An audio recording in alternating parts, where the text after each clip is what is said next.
السلام علیکم۔ ویڈیو شروع کرنے سے پہلے آپ سے گزارش ہے کہ ہمارے چینل کو سبسکرائب کر دیں اور اردو ناولز کو ڈاؤن لوڈ کرنے کے لیے ویڈیو کی ڈسکرپشن میں دی گئی ویب سائٹ کا وزٹ کریں۔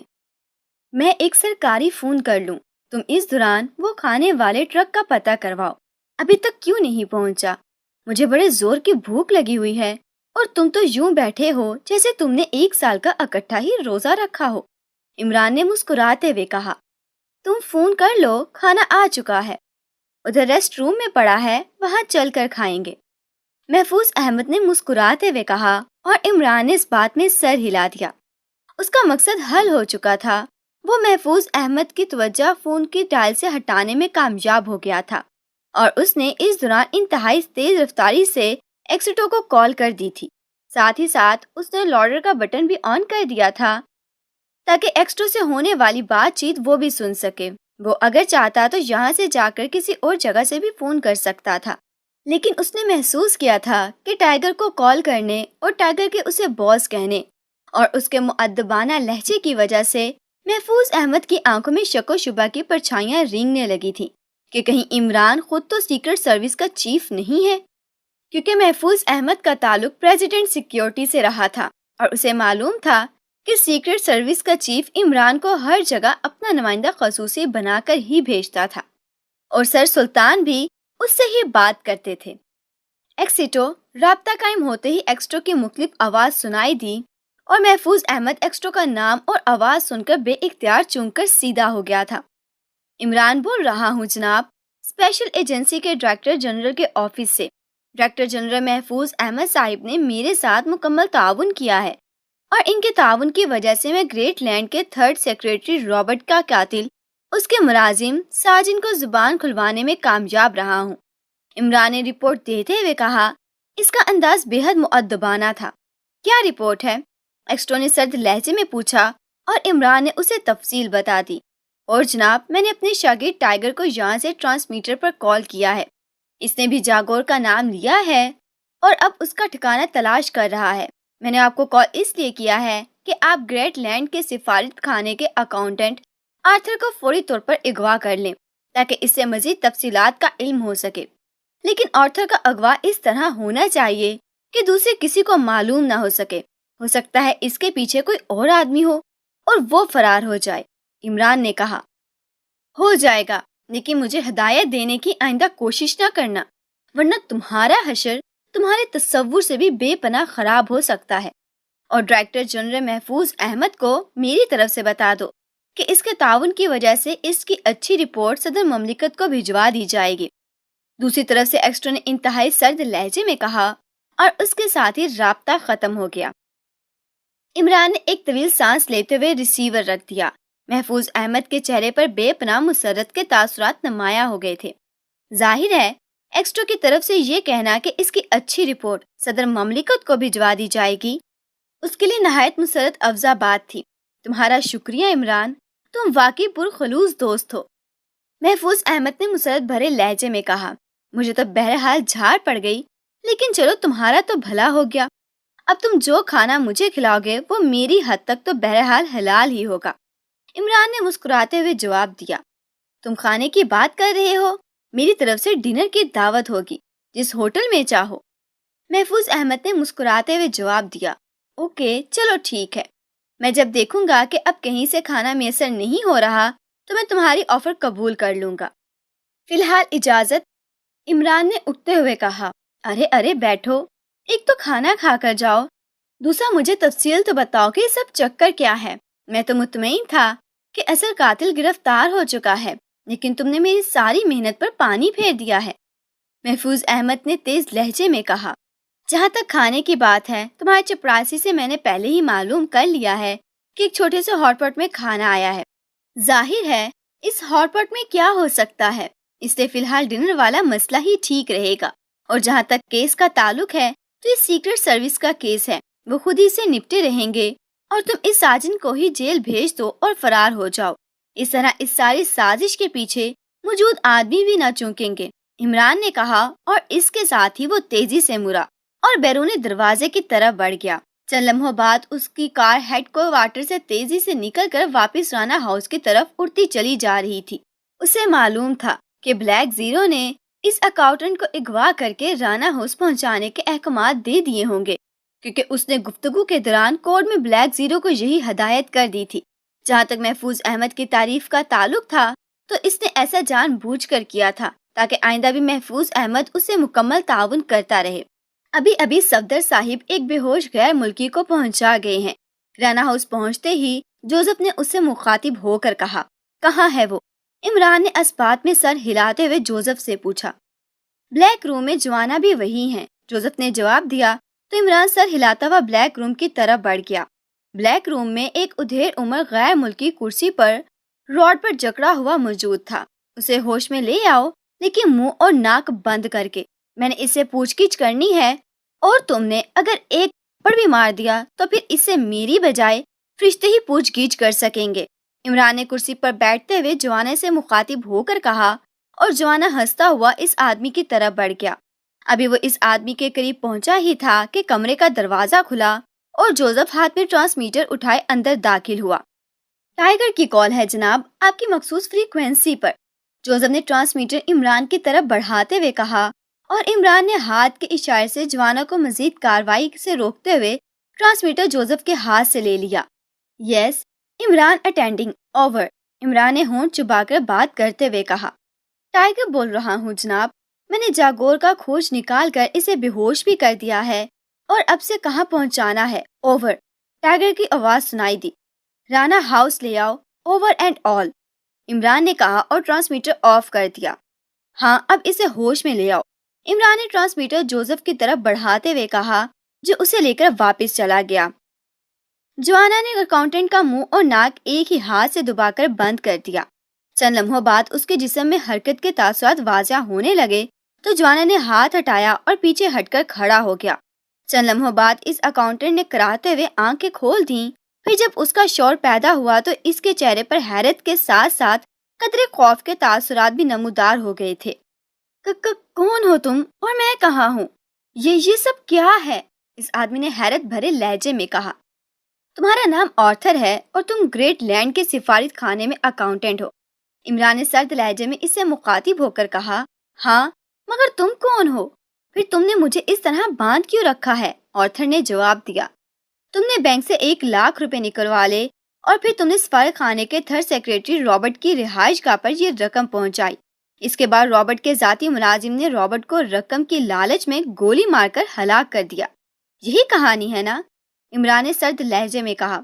کہانی نہیں، یہ حقیقت ہے، اور وہ ملازم پکڑا بھی گیا ہے اور جس نے مجسٹریٹ کے سامنے اعتراف جرم بھی کر لیا ہے۔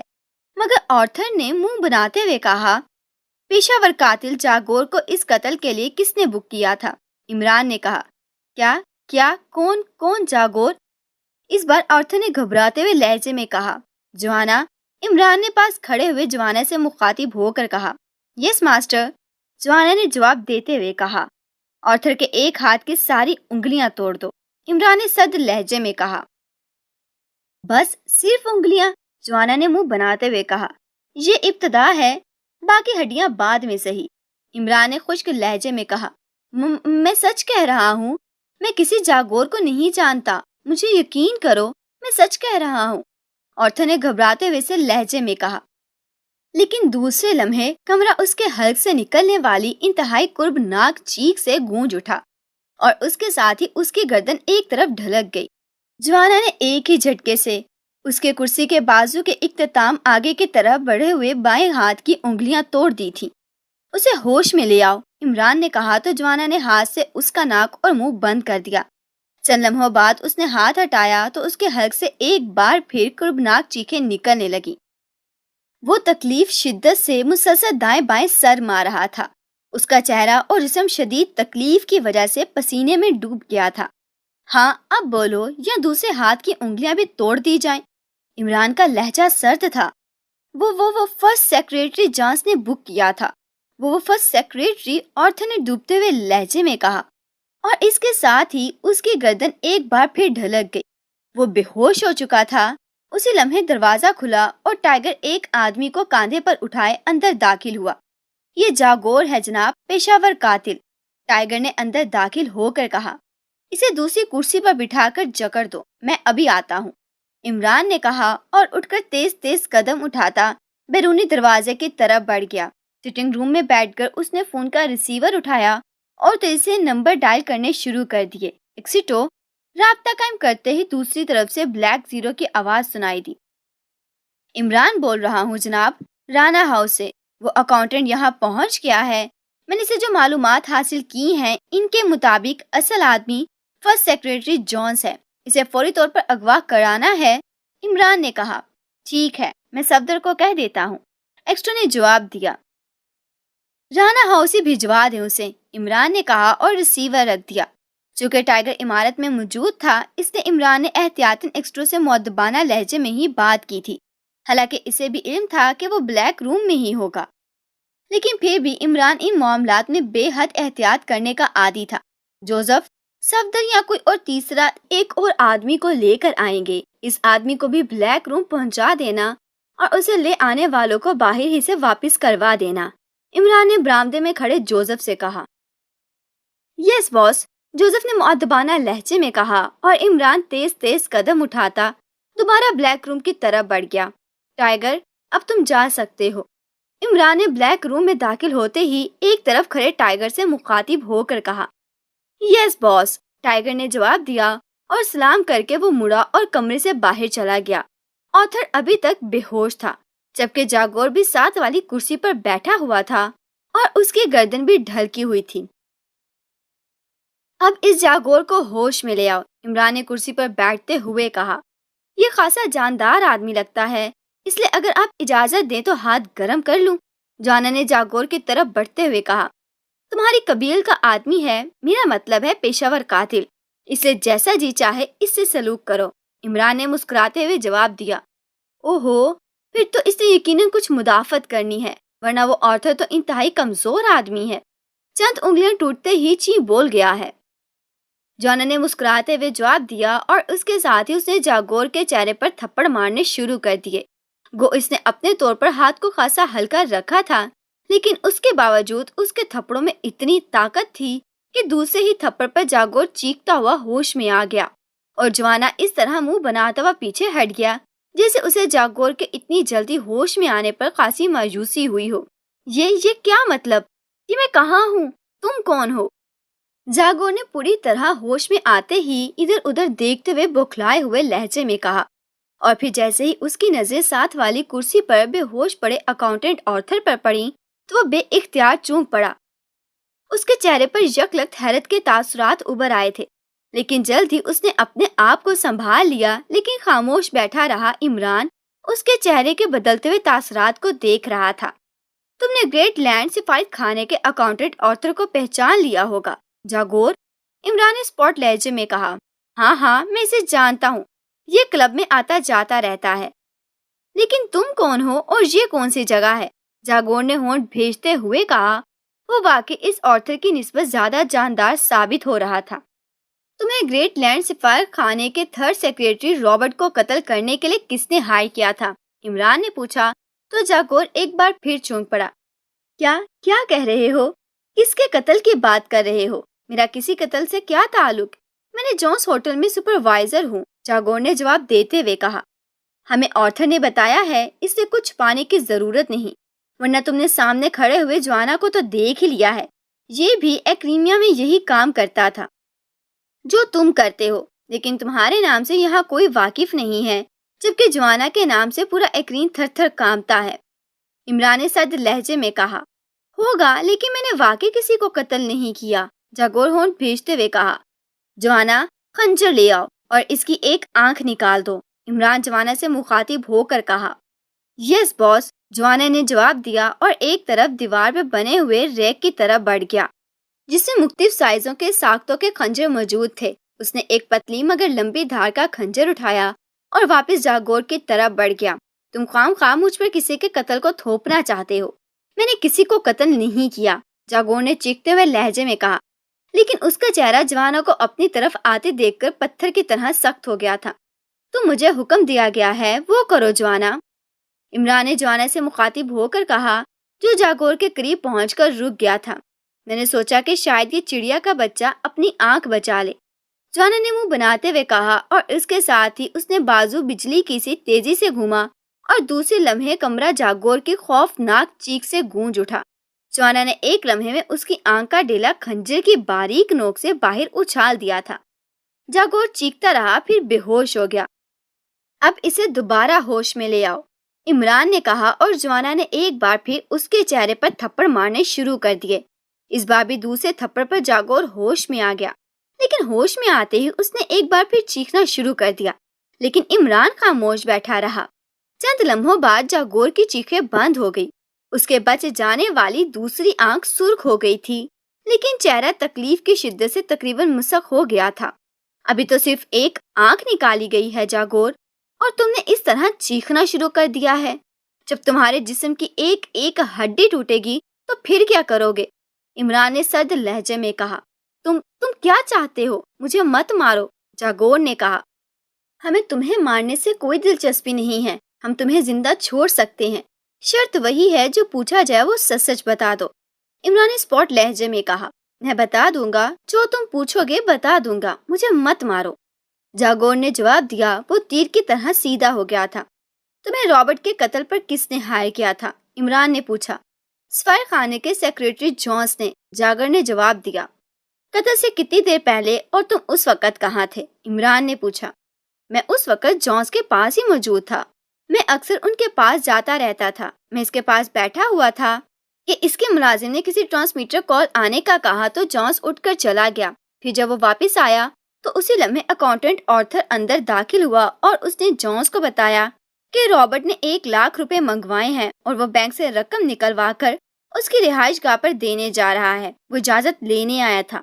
جونس نے اسے کرسی پر بٹھا لیا اور پھر اس سے کہا کہ ابھی باس کی کال آئی ہے کہ رابرٹ مشکوک ہو گیا ہے، اسے فوری طور پر قتل کرنا ہے، اور قتل بھی اس طرح کرنا ہے کہ اس کے قتل کا شک سفارت خانے کے کسی آدمی پر نہ ہو۔ اس آرتھر نے میری طرف اشارہ کیا تو جونس نے کہا کہ جاگور تو سفارت خانے میں آتا جاتا رہتا ہے اور کام بھی فوری ہونا چاہیے، ورنہ رابرٹ کو کسی بھی لمحے گرفتار کیا جا سکتا ہے۔ اس پر میں نے اسے کہا کہ میں اپنی حفاظت کا بندوبست کر لوں گا، تو وہ مان گیا اور اس نے مجھ سے انتہائی بھاری رقم کا وعدہ کر لیا۔ چاچا، میں اکاؤنٹنٹ کو ساتھ لے کر رابرٹ کی رہائش گاہ پر پہنچا۔ وہاں میرا دوست ساجن ملازم تھا۔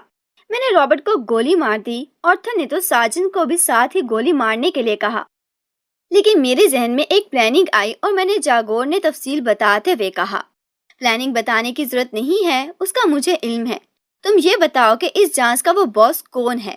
عمران نے اسے درمیان میں ہی ٹوکتے ہوئے کہا۔ مجھے نہیں معلوم، وہ اسے باس ہی کہتا ہے، جاگور نے جواب دیا۔ کیا تم نے اس کے باس کو دیکھا ہے؟ عمران نے پوچھا۔ نہیں، کبھی نہیں دیکھا، البتہ جونس مجھ سے کام اکثر لیتا رہتا ہے اور مجھے ہمیشہ بھاری رقومات دیتا ہے۔ اس کے ساتھ ساتھ وہ انتہائی عیاش آدمی ہے، اس لیے اس کی عیاشی کے لیے بھی سارا بندوبست میں ہی کرتا ہوں، جاگور نے جواب دیتے ہوئے کہا، اور عمران نے ہونٹ بھینج لیے۔ اس کے چہرے پر جاگور کے لیے اچانک شدید نفرت کے تاثرات ابھر آئے تھے۔ اس کی گردن توڑ دو جوانا، یہ صرف قاتل ہی نہیں ہے بلکہ کمینہ فطرت آدمی بھی ہے، اور میں ایسے آدمی کو ایک لمحے کے لیے بھی برداشت نہیں کر سکتا، عمران نے انتہائی نفرت بھرے انداز میں کہا، اور ساتھ ہی جوانا کے دونوں ہاتھ تیزی سے جاگور کے سر اور کندھے کی طرف بڑھے، اور پھر اس سے پہلے کہ جاگور کو یہ احتجاج کرتا، کٹک کی آواز کے ساتھ ہی جاگور کی گردن ٹوٹ چکی تھی اور جوانا پیچھے ہٹ گیا۔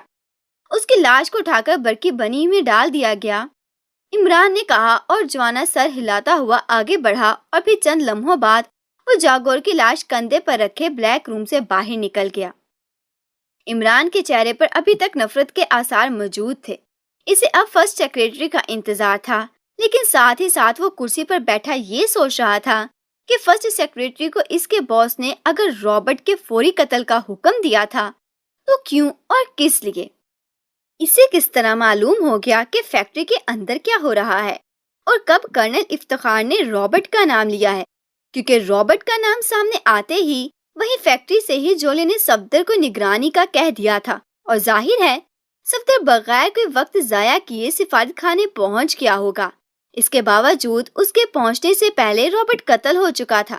یہ بات تو درست تھی کہ اتفاق سے جاگور اس وقت فرسٹ سیکرٹری کے پاس موجود تھا. اسے قتل کی واردات فوری طور پر ہو گئی، لیکن اصل مسئلہ یہی تھا کہ فرسٹ سیکرٹری کے باس کو کس طرح معلوم ہو گیا کہ کرنل افتخار ٹریس ہو گیا ہے اور اس نے رابرٹ کا نام بھی لے دیا ہے. اس کے ذہن میں یہ بھی خیال آیا کہ ہو سکتا ہے کہ اسے یہ اطلاع ملی ہو کہ پاکیشیا سیکرٹ سروس کا چیف عمران اور جولیا کے ساتھ فیکٹری چلا گیا ہے اور اس نے حزب مقتدم کے طور پر درمیانی کڑی کو درمیان سے ہٹانے کا حکم دیا ہو. لیکن عمران جانتا تھا کہ کوئی بھی تنظیم اتنی جلدی اپنے خاص آدمی کو قتل نہیں کرایا کرتی. ایسے لوگوں کو قتل اس وقت کرایا جاتا ہے جب یہ سمجھ لیا جائے کہ اس کے سوا کوئی چارہ کار باقی نہیں رہا، جبکہ یہاں ایسی کوئی بات نہ تھی جو چیک کر لی جاتی اور پھر رابرٹ کو قتل کر دیا جاتا. تب تو اور بات تھی. وہ یہی باتیں بیٹھا سوچتا رہا اور اسی طرح کے ادھیڑ بن میں نہ جانے کتنا وقت گزر گیا. اور اس وقت چونکا جب کمرے کا دروازہ کھلا اور جوزف ایک غیر ملکی کو کاندھے پر لادے اندر داخل ہوا. باس، صفدر اور تنویر اسے پہنچا گئے ہیں. انہوں نے کہا ہے کہ یہ گریٹ لینڈ کے سپاہی خانے کا فرسٹ سیکرٹری جونس ہے اور اسے زخم سے بے ہوش کیا گیا ہے. جوزف نے اندر داخل ہوتے ہوئے کہا، اسے کرسی پر بٹھا کر جکڑ دو. عمران نے کہا اور جوزف نے ہدایت پر عمل کر دیا. جوانا جاگور کی لاش لے کر گیا تھا تو ابھی تک واپس نہ آیا تھا. عمران خود کرسی سے اٹھا اور اس نے ایک دیوار میں نصب الماری کھولی اور اس کے نچلے خانے سے ایک بوتل اٹھا کر اس کا لیبل پڑھا اور پھر الماری بند کر کے وہ واپس اسی کرسی کی طرف مڑ کر بڑھنے لگا جس پر جونس کو بٹھایا گیا تھا. بوتل کھول کر اس کی ناک سے لگاؤ، یہ ہوش میں آ جائے گا. عمران نے بوتل جوزف کی طرف بڑھاتے ہوئے کہا اور خود وہ دوبارہ اپنی کرسی پر بیٹھ گیا. چند لمحوں بعد جونس ہوش میں آ گیا. تمہارا نام جونس ہے اور تم گریٹ لینڈ سپاہی خانے میں فرسٹ سیکرٹری ہو. عمران نے اس کے ہوش میں آتے ہی سرد لہجے میں اس سے مخاطب ہو کر کہا، ہاں مگر تم کون ہو اور یہ کون سی جگہ ہے اور یہ اکاؤنٹنٹ آرتھر اس حالت میں یہاں، یہ سب کیا ہے؟ فرسٹ سیکرٹری کے لہجے میں بے حد حیرت تھی. یہ لوگ غیر قانونی کراموں میں ملوث ہوتے ہیں، ان کا انجام یہی ہوتا ہے. ابھی تھوڑی دیر پہلے تمہارا دوست اور پیشہ ور قاتل جاگور اسی کرسی پر بیٹھا ہوا تھا جس پر تم بیٹھے ہو، لیکن اب اس کی لاش برقی بھٹی میں جل کر راکھ میں تبدیل ہو رہی ہے. عمران نے انتہائی سرد لہجے میں کہا، کیا کیا کیا کہہ رہے ہو؟ کیوں؟ یہ کیا کر رہے ہو؟ تم ہو کون؟ جونس نے انتہائی بوکھلائے ہوئے لہجے میں کہا. تم نے اپنے باس کی کال آنے پر جاگور کے ہاتھوں فوری طور پر تھرڈ سیکرٹری رابرٹ کو اس کی رہائش گاہ پر کہاں؟ آرتھر نے جونس کی طرف دیکھتے ہوئے کہا، یہ لوگ کون ہیں؟ انہوں نے مجھے بے ہوش کر کے اغوا کر لیا ہے اور اب یہ رابرٹ کے قتل کا الزام مجھ پر لگا رہے ہیں. جونس نے منہ بناتے ہوئے کہا. اس سے پہلے کہ آرتھر کوئی جواب دیتا، کمرے میں عمران کی آواز گونج اٹھی، جوزف. عمران کا نتیجہ خاصا بلند تھا. یس باس، جوزف نے حسب دستور جواب دیتے ہوئے کہا. اس آرتھر کو گولی مار دو، عمران نے سرد لہجے میں کہا اور جوزف نے بجلی کسی تیزی سے سائیڈ ہولسٹر سے ریوالور کھینچا اور پھر اس سے پہلے کہ آرتھر کوئی احتجاج کرتا یا اپیل کرتا، فائرنگ اور آرتھر کی چیخ سے کمرہ گونج اٹھا. جوزف کی پہلی گولی ہی اس کے دل میں اتر گئی تھی. اب اس کی لاش اٹھا کر لے جاؤ اور اسے برقی بھٹی میں ڈال دو، عمران نے انتہائی سرد لہجے میں کہا. یس باس، جوزف نے اسی طرح سپورٹ لہجے میں کہا اور ریوالور واپس ہولسٹر میں ڈال کر تیزی سے آرتھر کی طرف بڑھا اور چند لمحوں بعد وہ اس کی لاش کو کاندھے پر اٹھائے بلیک روم سے نکل گیا. دیکھا تم نے جانسن، یہ آرتھر بھی معزز سفارت کار تھا، لیکن اس کا کیا انجام ہوا؟ عمران نے جونس کی طرف متوجہ ہوتے ہوئے کہا، جس کا چہرہ آرتھر کو اس طرح بے دردی اور صفاقی سے مرتے دیکھ کر تاریک ہو گیا تھا. تم کون ہو اور کیوں اس بے دردی اور صفاقی سے قتل کر رہے ہو؟ جونس نے رک رک کر کہا. تم نے بھی اپنے ہی ساتھی رابرٹ کو اس طرح صفاقی اور بے دردی سے قتل کرا دیا تھا. کیوں؟ اس لیے کہ تمہارے باس کا حکم تھا اور اس نے یہ حکم اس لیے دیا تھا کہ رابرٹ نظروں میں آ چکا تھا. میں درست کہہ رہا ہوں نا؟ عمران کا لہجہ اور زیادہ صفاق ہو گیا تھا. یہ سب غلط ہے. میں نے رابرٹ کو قتل نہیں کیا اور نہ ہی کسی باس نے مجھے کہا. اور نہ ہی میں کسی باس کو جانتا ہوں، جانسن نے رک رک کر کہا۔ دیکھو جانسن، میرے پاس اتنا وقت نہیں ہے کہ میں بیٹھا تمہارا انکار سنتا رہوں۔ تم صرف مجھے یہ بتا دو کہ تمہارا باس کون ہے اور اس نے کیوں رابرٹ کے قتل کا حکم دیا تھا۔ عمران نے سرد لہجے میں کہا۔ جب میں نے کہا ہے کہ یہ سب غلط ہے تو تم کیوں نہیں مجھ پر اعتماد کرتے؟ جانسن نے کہا تو عمران نے بے اختیار ایک طویل سانس لیا۔ اوکے، اب تم خود ہی بتاؤ گے، عمران نے کرسی سے اٹھتے ہوئے کہا۔ پھر وہ بھی کسی ایک ریک کی طرف بڑھ گیا جس میں سے جوانا نے خنجر اٹھایا تھا۔ چند لمحوں بعد جب وہ واپس مڑا تو اس کے ہاتھ میں بھی ایک تیز دار خنجر موجود تھا، اور اس نے اپنی کرسی اٹھائی اور اسے لا کر جانسن کی کرسی کے سامنے رکھ دیا۔ خنجر اور عمران کی حرکات دیکھ کر جانسن کا رنگ خوف سے زرد پڑ گیا تھا۔ میں سچ کہہ رہا ہوں، جانسن نے قدرے خوف لہجے میں کہا۔ سچ اگلوانا مجھے آتا ہے مسٹر جانسن، عمران نے سرد لہجے میں کہا، اور کرسی پر بیٹھتے ہی اس کا وہ بازو بجلی کی سی تیزی سے گھوما جس ہاتھ میں خنجر تھا۔ دوسرے لمحے کمرہ جانسن کے حلق سے نکلنے والی خوفناک چیخ سے گونج اٹھا۔ اس کا ایک نتنا خنجر کے ایک ہی وار سے آدھے سے زیادہ کٹ گیا تھا۔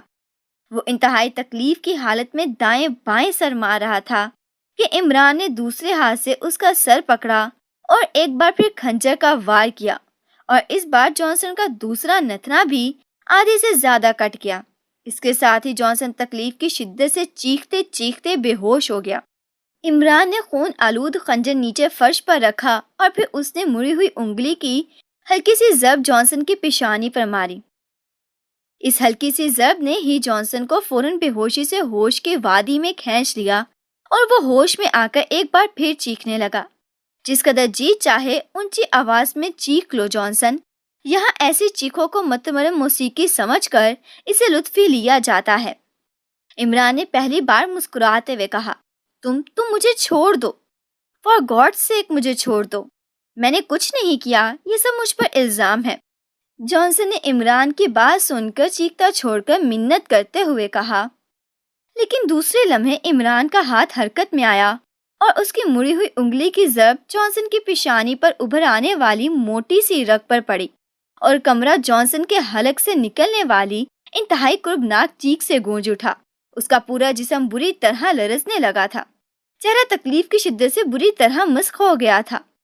بولو، سب کچھ سچ سچ بتا دو، عمران نے غراتے ہوئے کہا، اور اس کے ساتھ ہی اس نے دوسری ضرب لگائی اور جانسن کی حالت حد سے زیادہ غیر ہو گئی۔ میں بتاتا ہوں، رک جاؤ، مت مارو، یہ ضربیں تو میری روح پر پڑ رہی ہیں، جانسن نے انتہائی خوف زدہ لہجے میں کہا۔ بولو، کون ہے باس؟ سچ سچ بتا دو، عمران نے ہاتھ اوپر اٹھاتے ہوئے سرد لہجے میں کہا۔ اس کا نام جیکب الفورڈ ہے اور وہ گریٹ لینڈ واپس چلا گیا ہے۔ وہ وہاں سے آیا تھا۔ مجھے حکومت کی طرف سے باقاعدہ حکم دیا گیا تھا کہ میں جیکب سے مکمل تعاون کروں۔ جونس نے آخر کار زبان کھول ہی دی۔ کس قسم کا تعاون؟ پوری تفصیل بتاؤ، عمران نے غراتے ہوئے کہا۔ وہ رابرٹ کا چکر تھا۔ رابرٹ نے بتایا تھا کہ یہاں پاکیشیا نے انتہائی جدید اور انتہائی طاقتور میزائلوں کی خفیہ فیکٹری قائم کی ہوئی ہے۔ اس نے یہ بات ایک فوجی کرنل افتخار سے معلوم کی تھی۔ کرنل افتخار اس کا دوست تھا۔ کرنل افتخار کی بیوی کا تعلق گریٹ لینڈ سے تھا اور رابرٹ اس کی بیوی کا رشتہ دار تھا۔ اس کی بیوی ایک حادثے میں ہلاک ہو گئی تھی۔ کرنل افتخار اب رابرٹ کی ایک اور رشتہ دار انتہائی امیر عورت سے شادی کرنا چاہتا تھا، اس لیے وہ رابرٹ سے ملتا رہتا تھا۔ رابرٹ کا کام یہاں گریٹ لینڈ کے لیے جاسوسی کرنا تھا۔ وہ تربیت یافتہ جاسوس تھا۔ اس نے کرنل افتخار سے اس امیر ترین عورت سے شادی کرانے کی حامی اس صورت میں بھری کہ کرنل افتخار اسے پاکیشیا کے دفاعی نظام کے بارے میں کوئی خاص راز مہیا کر دے۔ رابرٹ کا خیال تھا کہ کرنل افتخار چونکہ فوج سے ریٹائر ہو چکا ہے، اس لیے وہ اب اپنے سابقہ تعلقات کی بنا پر بہترین مخبر ہو سکتا ہے۔ لیکن کرنل افتخار نے ایک ایسا انکشاف کر دیا جو رابرٹ کے لیے بھی انتہائی حیرت انگیز تھا۔ اس نے رابرٹ کو بتایا کہ وہ بظاہر فوج سے ریٹائر ہے، لیکن دراصل ایسا نہیں ہے۔ کرنل افتخار سے اس فیکٹری کی حفاظتی انتظامات کے بارے میں پوری تفصیلات معلوم کر لیں۔ پھر جیکب یہ ساری تفصیلات حاصل کر کے واپس گریٹ لینڈ چلا گیا۔ 1 ہفتے بعد وہ واپس آیا تو اس کے ساتھ 4 افراد کا پورا گروپ تھا۔ سفارت خانے کے ذریعے خاصا سامان بھی گریٹ لینڈ سے یہاں بھجوایا گیا، جو ایک عجیب سی سائنسی مشین پر مشتمل تھا۔ پھر رابرٹ کی معرفت کرنل افتخار سے مل کر تمام منصوبہ تیار کیا گیا۔ چونکہ یہاں کے معاملات کا انچارج میں تھا، اس لیے مجھے اس منصوبے کی تفصیلات کا علم ہے۔ جیکب نے کرنل افتخار کو ایک ڈسک دی اور اسے بتایا کہ وہ اصل فارمولے کو اسپیشل سٹور سے نکال کر اس کی جگہ یہ ڈسک لگا دے گا، تو پھر اصل فارمولہ آسانی سے باہر آ جائے گا اور کسی کو بھی اس کا علم نہ ہو سکے گا۔ کرنل افتخار اس اصل فارمولے کے ڈسک باہر لا کر رابرٹ کو دے دے گا اور پھر جیکب اس میں موجود اصل فارمولے کی کاپی تیار کر کے اور اصل فارمولہ واپس کرنل افتخار کو دے دے گا اور کرنل افتخار اسے واپس فیکٹری کے اسپیشل سٹور میں پہنچا دے گا اور جیکب کی دی ہوئی ڈسک واپس لے آئے گا۔ اس طرح کسی کو بھی اصل فارمولے کی چوری کا علم نہ ہو سکے گا۔ اس کے بعد کرنل افتخار فیکٹری سے رخصت لے کر گریٹ لینڈ چلے گئے۔ وہاں اس عورت سے اس کی شادی ہو گئی اور اس عورت کی تمام جائیداد بھی کرنل افتخار کے نام کر دی جائے گی اور حکومت گریٹ لینڈ کی طرف سے بھی اسے انتہائی خطیر رقم انعام کے طور پر دی جائے گی اور اسے مکمل تحفظ بھی دیا جائے گا۔ اس طرح کرنل افتخار اپنی باقی ساری زندگی انتہائی عیش و آرام سے گزارے گا۔ حکومت پاک ایشیا کو یہی بتایا جائے گا کہ کرنل افتخار ایک حادثے میں ہلاک ہو گیا ہے اور اس کی لاش بھی مل گئی ہے۔ اس طرح وہاں سے ایک لاش پر کرنل افتخار کا میک اپ کر کے اور اسے تابوت میں بند کر کے یہاں بھجوا دیا جائے گا۔ اس طرح کرنل افتخار ہمیشہ کے لیے محفوظ ہو جائے گا۔ کرنل افتخار کو فارمولے کی اصل ڈسک باہر لانے کے لیے ایک خصوصی کوڈ بھی تیار کرا کر دیا گیا تھا۔ جیکب نے اس کوڈ کے اندر ایک ایسا آلہ نصب کر دیا تھا جو کوڈ کے 100 میٹر کے قطر میں ہونے والی تمام کارروائی کو ایک خاص ریسیونگ سیٹ تک ٹرانسمیٹ کرتا تھا اور آواز بھی ریکارڈ کرتا تھا۔ یہ اس لیے تیار کیا گیا تھا کہ کرنل افتخار جو بھی کارروائی کرے وہ ساتھ ساتھ فیکٹری سے باہر چیک ہوتی رہے، کیونکہ کرنل افتخار پر مکمل بھروسہ نہ کیا جا سکتا تھا۔ اس لیے ساتھ ساتھ جو ڈسک اصل فارمولے کی جگہ لگانے کے لیے دی گئی تھی، اس میں ایک ایسا آلہ بھی موجود تھا کہ جیسے ہی اس ڈسک کو ماسٹر کمپیوٹر میں لگایا جاتا، اس آلے کی وجہ سے پوری فیکٹری کے سائنسی حفاظتی انتظامات کی تمام سائنسی تفصیلات اس ریسیونگ سیٹ میں خود بخود ٹرانسمٹ ہو جاتی تھیں، تاکہ بعد میں اگر حکومت گریٹ لینڈ چاہے تو اس فیکٹری کو آسانی سے تباہ کر دیا جائے۔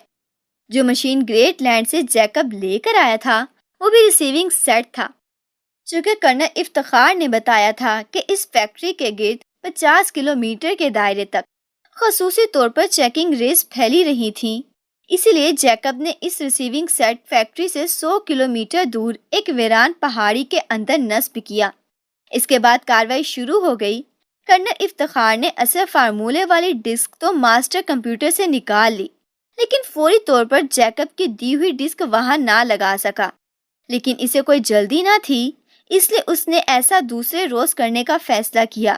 لیکن اسی روز رات کو ہی اس چوری کا علم ہو گیا اور فیکٹری کے انچارج کرنل شہباز نے فیکٹری سیل کر دی اور سب کو وہیں پابند کر لیا۔ دوسرے روز یہاں کی سیکرٹ سروس کا نقاب پوش چیف انتہائی خطرناک ایجنٹ علی عمران کے ساتھ خود فیکٹری پہنچ گیا اور پھر اس علی عمران نے جانے کس طرح کرنل افتخار کو ٹریس کر لیا۔ لیکن کرنل افتخار نے انتہائی سمجھداری سے کام لیتے ہوئے اصل فارمولے کی بجائے جیکب کی دی ہوئی ڈسک ان کے حوالے کر دی اور انہوں نے اسے اصل سمجھتے ہوئے کمپیوٹر میں لگا دیا۔ اس طرح اس کا خیال تھا کہ وہ مطمئن ہو جائیں گے اور وہ اپنی خصوصی کوٹ میں موجود اصل فارمولے کو باہر لے جائے گا اور پھر ہم لوگ اسے فوجوں کی قید سے آزاد کرا لیں گے۔ جیکب کی دی ہوئی ڈسک جیسے ہی ماسٹر کمپیوٹر میں لگی، جیکب کے ریسیونگ سیٹ نے فیکٹری کے تمام حفاظتی انتظامات کی سائنسی تفصیلات ریکارڈ کر لیں۔ لیکن وہ عمران انتہائی چالاک آدمی تھا۔ اس نے آخر کار فارمولے کی اصل ڈسک بھی اس کے کوڈ سے نکلوا لی۔ اس دوران چونکہ جیکب کو معلوم ہو گیا تھا کہ کرنل افتخار نے رابرٹ کا نام لے دیا ہے، اسے جیکب نے وہیں سے ہی مجھے ٹرانسمیٹر کال کی کہ میں فوری طور پر رابرٹ کو ہلاک کر دوں، کیونکہ سیکرٹ سروس کو رابرٹ کی نگرانی کا حکم دے دیا گیا تھا۔ اس وقت اتفاق سے دوست پیشہ ور قاتل میرے پاس موجود تھا۔ رابرٹ اس دن چھٹی پر تھا۔ اس نے اکاؤنٹنٹ آرتھر کو کہا تھا کہ اس کے بینک سے 1,00,000 روپے نکلوا کر اسے دیے جائیں۔ اس طرح فوری طور پر اسے قتل کیا گیا اور جاگور نے 1,00,000 روپے دے کر الزام رابرٹ کے ذاتی ملازم ساجن پر لگا دیا۔ اس کے بعد جیکب واپس چلا گیا۔ جونس نے بغیر رکے پوری تفصیل بتا دی۔ وہ ڈسک چیک کی گئی تھی جو بقول تمہارے جیکب نے کرنل افتخار کو دی تھی۔ اس میں ایسا کوئی آلہ موجود نہ تھا جو حفاظتی نظام کو کسی جگہ ٹرانسمٹ کر دے۔ عمران نے سرد لہجے میں کہا، میں نے جیکب سے یہ بات پوچھی تھی کہ اس ڈسک کا جواب سیکرٹ سروس کے قبضے میں ہے۔ لازماً چیک کیا جائے گا اور اس میں موجود آلے کی نشاندہی پر سارا حفاظتی نظام ہی بدل دیا جائے گا۔ تو جیکب نے مجھے بتایا کہ ہر طرح کے پہلو کو پہلے سے جائزہ کر لیا گیا تھا۔ یہ آلہ اپنا کام کرنے کے فوری بعد تحلیل ہو کر ختم ہو جائے گا، اس لیے کسی کو بھی اس ڈسک میں آلے کی موجودگی کا کسی طرح بھی علم نہ ہو سکے گا۔ جونس نے جواب دیا اور وہ اس طرح سب کچھ بتائے جا رہا تھا جیسے ہپنوٹائزم کے ٹرانس میں ہو۔ لیکن جب اصل فارمولہ نہیں مل سکا تھا تو اس کے لیے دوسری کوشش بھی تو کی جا سکتی تھی، جبکہ حفاظتی انتظامات کی تمام تفصیلات اسے مل گئی تھیں، عمران نے کہا۔ جیکب نے اس سلسلے میں حکومت گریٹ لینڈ سے بات کی تھی، لیکن وہاں سے اسے یہ کہا گیا کہ اب جبکہ پاک ایشیا سیکرٹ سروس اس معاملے میں ملوث ہو چکی ہے تو وہ فوراً تمام سیٹ اپ ختم کر کے واپس آ جائیں۔ ان کے خیال کے مطابق حفاظتی انتظامات کی تفصیلات ملنے کے بعد وہ کسی بھی وقت دوبارہ کوشش کر سکتے ہیں۔ اس کے لیے انتظار کیا جا سکتا ہے۔ سیکرٹ سروس کب تک فیکٹری کی نگرانی کرتی رہے گی؟ رابرٹ کو قتل کر دیا گیا ہے اور اس کا الزام اس کے ملازم کے سر پر ہے۔ اسے سیکرٹ سروس کسی طرح بھی آگے بڑھ سکے گی، جونس نے جواب دیتے ہوئے کہا۔ تو جیکب چلا گیا ہے؟ عمران نے ہونٹ بھیجتے ہوئے پوچھا۔ ہاں، وہ اسی روز رات کی فلائٹ سے اپنے ساتھیوں کے ساتھ چلا گیا تھا، پھر اس کے بارے میں کوئی اطلاع نہیں ملی، جونس نے جواب دیا۔ اب تم اس جیکب کے بارے میں تفصیل بتا دو۔ اس کا تعلق گریٹ لینڈ کی کس ایجنسی سے ہے؟ وہ کہاں رہتا ہے؟ اس کا حلیہ کیا ہے؟ وہ گریٹ لینڈ میں کہاں مل سکتا ہے؟ عمران نے کہا۔ اس میں سے کسی بات کا بھی مجھے علم نہیں ہے۔ میں نے جیکب کو پہلی بار دیکھا تھا اور اس نے مجھے خود بتایا تھا کہ وہ میک اپ میں ہے، جونس نے جواب دیا، اور عمران اس کے لہجے سے ہی سمجھ گیا کہ وہ سچ بول رہا ہے۔ رابرٹ کا تعلق کس ایجنسی سے تھا؟ میرا مطلب ہے کہ اس نے میزائل فیکٹری کے بارے میں کیسے اطلاع دی گئی تھی کہ اس کے بعد یہ ساری کارروائی شروع ہو گئی، اور بقول تمہارے تم یہاں کے انچارج ہو، تم کسی رپورٹ دیتے ہو اور کس سے ہدایت لیتے ہو؟ عمران نے پوچھا۔ میرا اور رابرٹ کا تعلق فورن آفس کے ایک خصوصی سیکشن سے ہے۔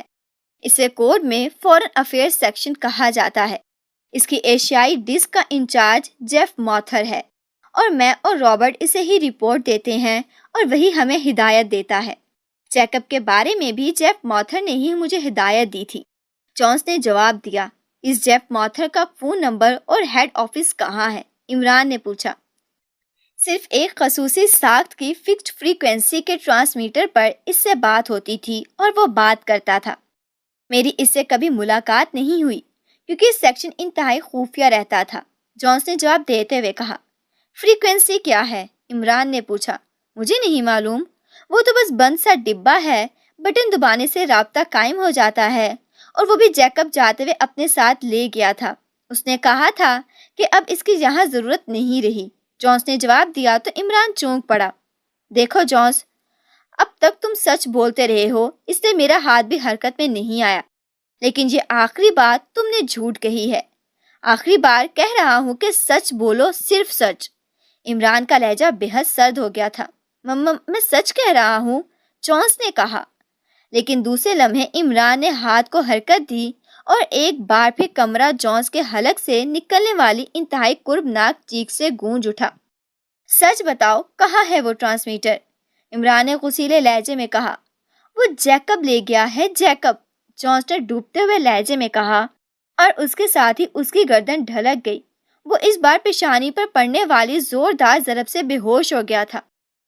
عمران چند لمحے خاموش بیٹھا رہا، پھر اس نے مڑ کر دیکھا تھا جوزف اور جوانا دونوں اس کے پیچھے کھڑے ہوئے تھے۔ تم اس کا خیال رکھو، میں آ رہا ہوں، عمران نے کرسی سے اٹھتے ہوئے کہا اور پھر تیز تیز قدم اٹھاتا وہ بلیک روم سے باہر آ گیا۔ اسٹڈنگ روم میں پہنچ کر اس نے فون کا ریسیور اٹھایا اور نمبر ڈائل کرنے شروع کر دیے۔ یس، صفدر اسپیکنگ۔ رابطہ قائم ہوتے ہی صفدر کی آواز سنائی دی۔ عمران بول رہا ہوں صفدر، گریٹ لینڈ کے سیکریٹری جونز کو تم نے کہاں سے اغوا کیا تھا؟ عمران نے انتہائی سنجیدہ لہجے میں پوچھا۔ اس کی رہائش گاہ سے۔ کیوں؟ صفدر نے چونک کر پوچھا۔ کیا وہ رہائش گاہ میں اکیلا تھا؟ عمران نے پوچھا۔ نہیں، وہاں کافی لوگ تھے، اس لیے میں نے بے ہوش کر دینے والی گیس کے فائر کیے تھے۔ میں اور تنویر وہاں گیس فٹنگ چیک کرنے والے ملازمین کے روپ میں گئے تھے۔ کیوں، کیا بات ہے؟ صفدر نے کہا۔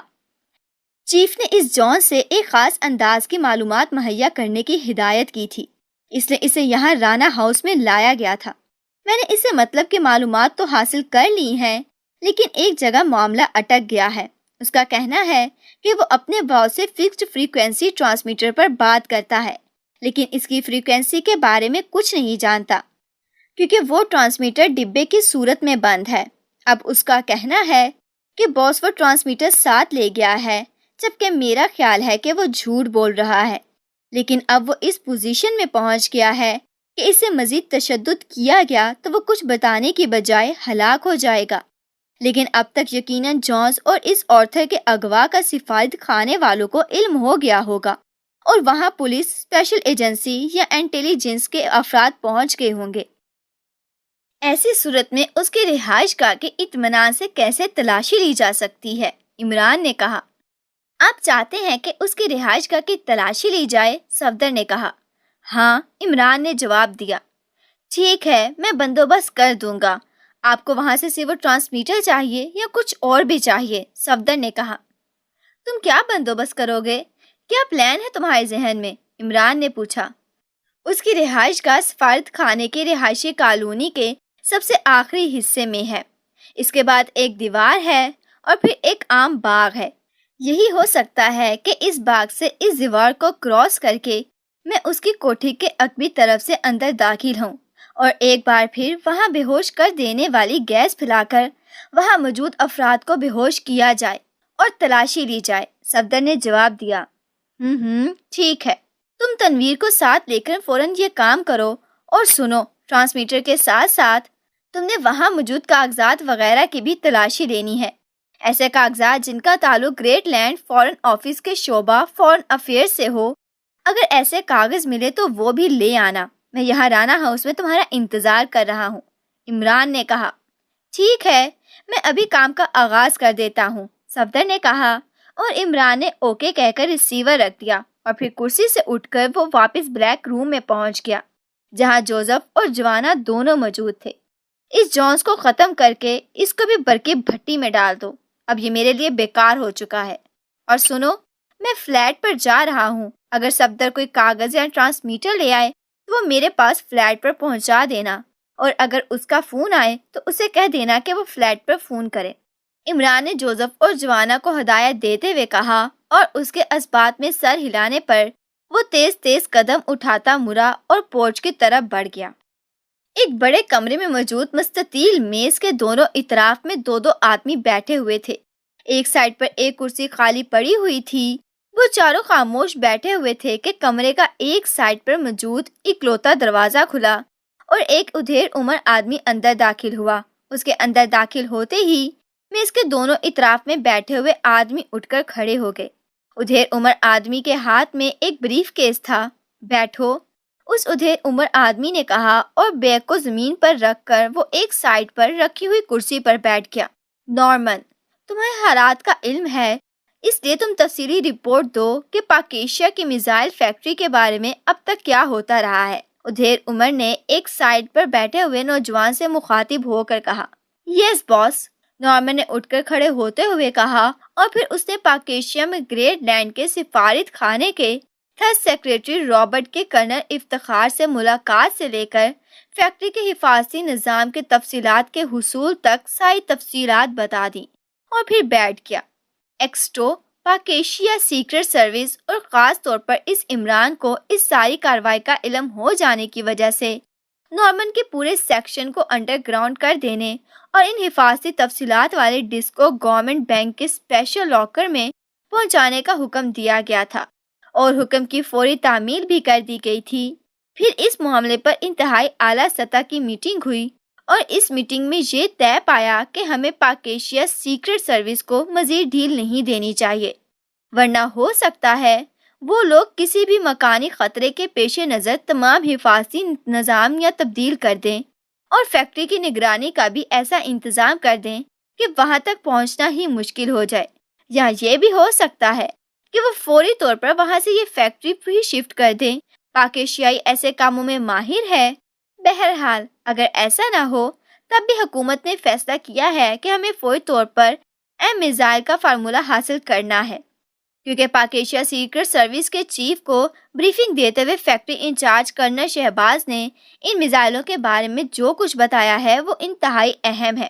یہ میزائل ایسے ہیں کہ انہیں آئندہ صدی کا میزائل کہا گیا ہے، اور یہ دعویٰ کیا گیا ہے کہ ایسے میزائلوں کے بارے میں ابھی کسی نے سوچا بھی نہ ہوگا، اور ان میزائلوں کو پاک ایشیا کے دفاعی نظام کا اہم حصہ بنا دیا گیا ہے۔ ان میزائلوں کی ساری جدید ترین مشینری شوگران نے انتہائی خفیہ طور پر حاصل کی گئی ہے، لیکن ایم میزائل کے بارے میں شوگران کو بھی علم نہیں ہے۔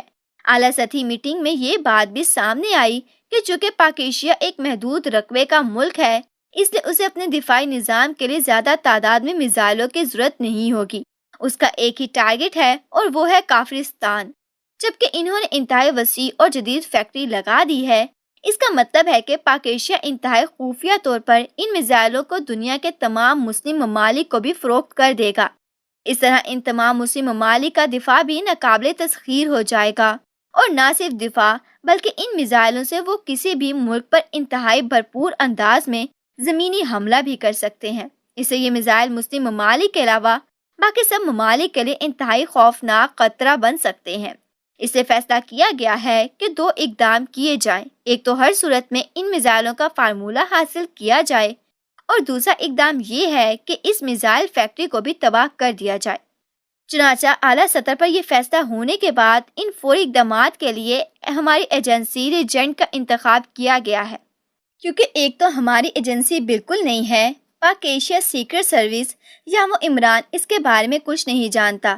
دوسری بات یہ ہے کہ ریجنٹ کے بارے میں معلومات فروخت کرنے والی کسی ایجنسی کو بھی ابھی تک علم نہیں ہے۔ اس کے ساتھ ساتھ ہماری ایجنسی میں ان افراد کو رکھا گیا ہے جو اب تک دوسرے ممالک میں خدمات سر انجام دیتے رہے ہیں۔ ان سب باتوں کے پیش نظر ریجنٹ کا انتخاب کیا گیا ہے اور یہ کیس میرے سپرد کر دیا گیا ہے، اور اس لیے میں نے یہ میٹنگ کال کی ہے۔ اور یہ بھی بتا دوں کہ ان دونوں اقدامات کی تکمیل کے لیے ہمیں صرف 7 دن دیے گئے ہیں، صرف 7 دن۔ اس لیے ہم نے جو کچھ بھی کرنا ہے انہی 7 دنوں کے اندر کرنا ہے۔ ادھیر عمر نے اسپاٹ لہجے میں بات کرتے ہوئے کہا، باس یہ مشن میرے سیکشن کا شروع کیا تھا، میں ہی اسے اختتام تک پہنچاؤں گا۔ نورسن نے فوراً ہی اپنی خدمات پیش کرتے ہوئے کہا، نہیں نارمن، تمہارا سیکشن جب تک یہ مشن مکمل نہ ہو جائے انڈر گراؤنڈ ہی رہے گا، کیونکہ تازہ ترین اطلاعات کے مطابق پاک ایشیا نے گریٹ لینڈ کے سفارت خانے کا اکاؤنٹنٹ آرتھر اور فرسٹ سیکریٹری جانسن دونوں غائب ہو چکے ہیں، اور اب تک ان کی لاشیں کہیں سے دستیاب نہیں ہو سکیں۔ جانسن کو باقاعدہ اس کے رہائش گاہ سے اغوا کیا گیا ہے، کیونکہ وہاں موجود دیگر افراد کسی گیس کی مدد سے بے ہوش کر دیے گئے تھے۔ گو حکومت گریٹ لینڈ نے اس سلسلہ میں حکومت پاک ایشیا سے زبردست احتجاج کیا ہے، لیکن تم بھی جانتے ہو اور میں بھی کہ جانسن کا تعلق بہرحال تمہارے سیکشن کے چیف مارتھر سے تھا، اور چیف مارتھر کے سفارش پر ہی تم نے جیکب کو وہاں بھیجا تھا، اور یقیناً یہ اغوا سیکرٹ سروس نے کرائے ہوں گے، اور جانسن ایسا آدمی ہے جسے سب کچھ معلوم ہے۔ اس جیکب نے مجھے بتایا ہے، آدمی سے مخاطب ہو کر کہا، باس میرے سیکشن کے ساتھ بھی یہی پرابلم ہے کہ انہوں نے پہلے ایشیا میں کام نہیں کیا اور نہ ہی انہیں ایشیائی زبان آتی ہے۔ فلیئر نے جواب دیا، اس کا مطلب ہے کہ تم چاروں میں سے کوئی بھی مناسب سیکشن نہیں ہے۔ باس کے لہجے میں ہلکا سا غصہ تھا۔ یہ بات نہیں ہے باس، آپ حکم کریں تو ہم اس مشن کے لیے اپنی جانیں لڑا دیں گے، ان چاروں نے کہا۔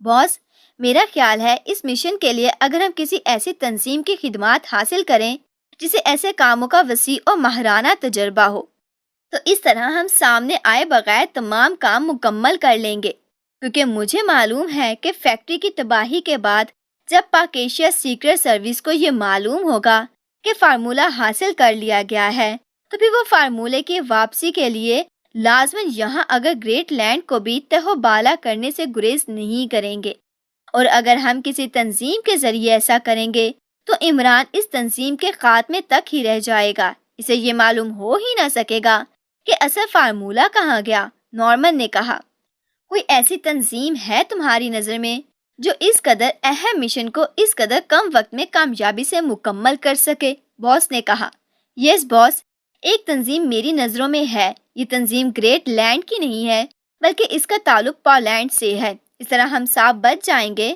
نارمن نے کہا، کیا نام ہے اس تنظیم کا؟ باس نے پوچھا۔ باس، تنظیم کا نام ہائی ٹاورز ہے، اور یہ تنظیم صرف سائنسی فارمولوں کو حاصل کرے اور سائنسی لیبارٹریوں اور اسلحہ فیکٹریوں کو تباہ کرنے کا دھندا کرتی ہے۔ اس تنظیم کے ریکارڈ میں بڑے بڑے کارنامے ہیں، زیادہ تر اس کی خدمات حکومت ایکریمیا ہی حاصل کرتی ہے، اور اس کا زیادہ تر ہدف شوگران اور روسیہ کے ساتھ ساتھ ویسٹرن کارمن بنتے ہیں، کیونکہ ایکریمیا نہیں چاہتا کہ یہ ممالک سائنسی اور دفاعی طور پر آگے نکل جائیں۔ یہ انتہائی خفیہ تنظیم ہے اور دنیا کو اس کے بارے میں بہت کم علم ہے۔ مجھے بھی اس کا علم صرف اس لیے ہے کہ اس کا چیف جائرم میرا دوست ہے اور میرے ساتھ گریٹ لینڈ کی یونیورسٹی میں پڑھتا رہا ہے، اور باس، اس جائرم نے بھی علی عمران کی طرح سائنس میں اعلیٰ ڈگریاں لی ہوئی ہیں۔ اس کے علاوہ اس کے پاس سائنس ماہرین کے ساتھ ساتھ ایسے منجمے ہوئے تربیت یافتہ ایجنٹ ہیں کہ ان کے لیے ایسی فیکٹریاں لیبارٹری کو تباہ کرنا انتہائی عام کام ہے۔ آپ شاید یقین نہ کریں مگر میرا دعویٰ ہے کہ آپ ایک ہفتہ کہہ رہے ہیں اور یہ کام صرف چند گھنٹوں میں کر لیں گے، کیونکہ فیکٹری کا محل وقوع اور اس کے حفاظتی نظام کی تمام تفصیلات ہمارے پاس موجود ہیں۔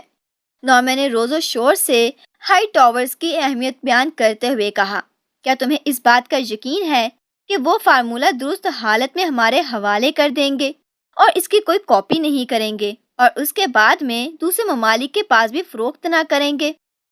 باس نے ہونٹ بھیجتے ہوئے کہا، باس، ان تمام معاملات میں ان کی شہرت بے داغ ہے، وہ صرف معاوضہ سے غرض رکھتے ہیں اور بس، اور اس معاملے میں ان کا طریقہ کار جرائم پیشہ تنظیموں سے قطعی مختلف ہے۔ وہ مکمل معاوضہ پیش کی ہیں اور معاوضہ بھی ان کی مرضی کا ہوتا ہے اور کوئی رعایت نہیں کرتے۔ نارمن نے جواب دیا، اوکے، میٹنگ برخواست۔ نارمن، تم میرے آفس میں آؤ، باس نے کہا اور کرسی سے اٹھ کھڑا ہوا۔ اس کے اٹھتے باقی افراد بھی اٹھ کھڑے ہوئے۔ باس نے میز پر رکھا ہوا بریف کیس اٹھایا اور واپس دروازے کی طرف مڑ گیا۔ جب وہ دروازے سے باہر چلا گیا تو باقی بھی دروازے کی طرف مڑ گئے۔ تم نے ٹپ تو اچھی دی ہے نارمن، میں نے بھی ہائی ٹاورز کی بڑی تعریفیں سن رکھی ہیں، فلیئر نے مسکراتے ہوئے کہا۔ نارمن نے بھی مسکراتے ہوئے اس بات میں سر ہلا دیا، اور پھر اس کمرے سے نکل کر وہ باقی ساتھیوں سے علیحدہ ہو کر مختلف راہداریوں سے گزر کر ایک کمرے کے دروازے پر پہنچ کر رک گیا۔ اس نے ہاتھ اٹھا کر آہستہ سے دستک دی، یس، کم ان۔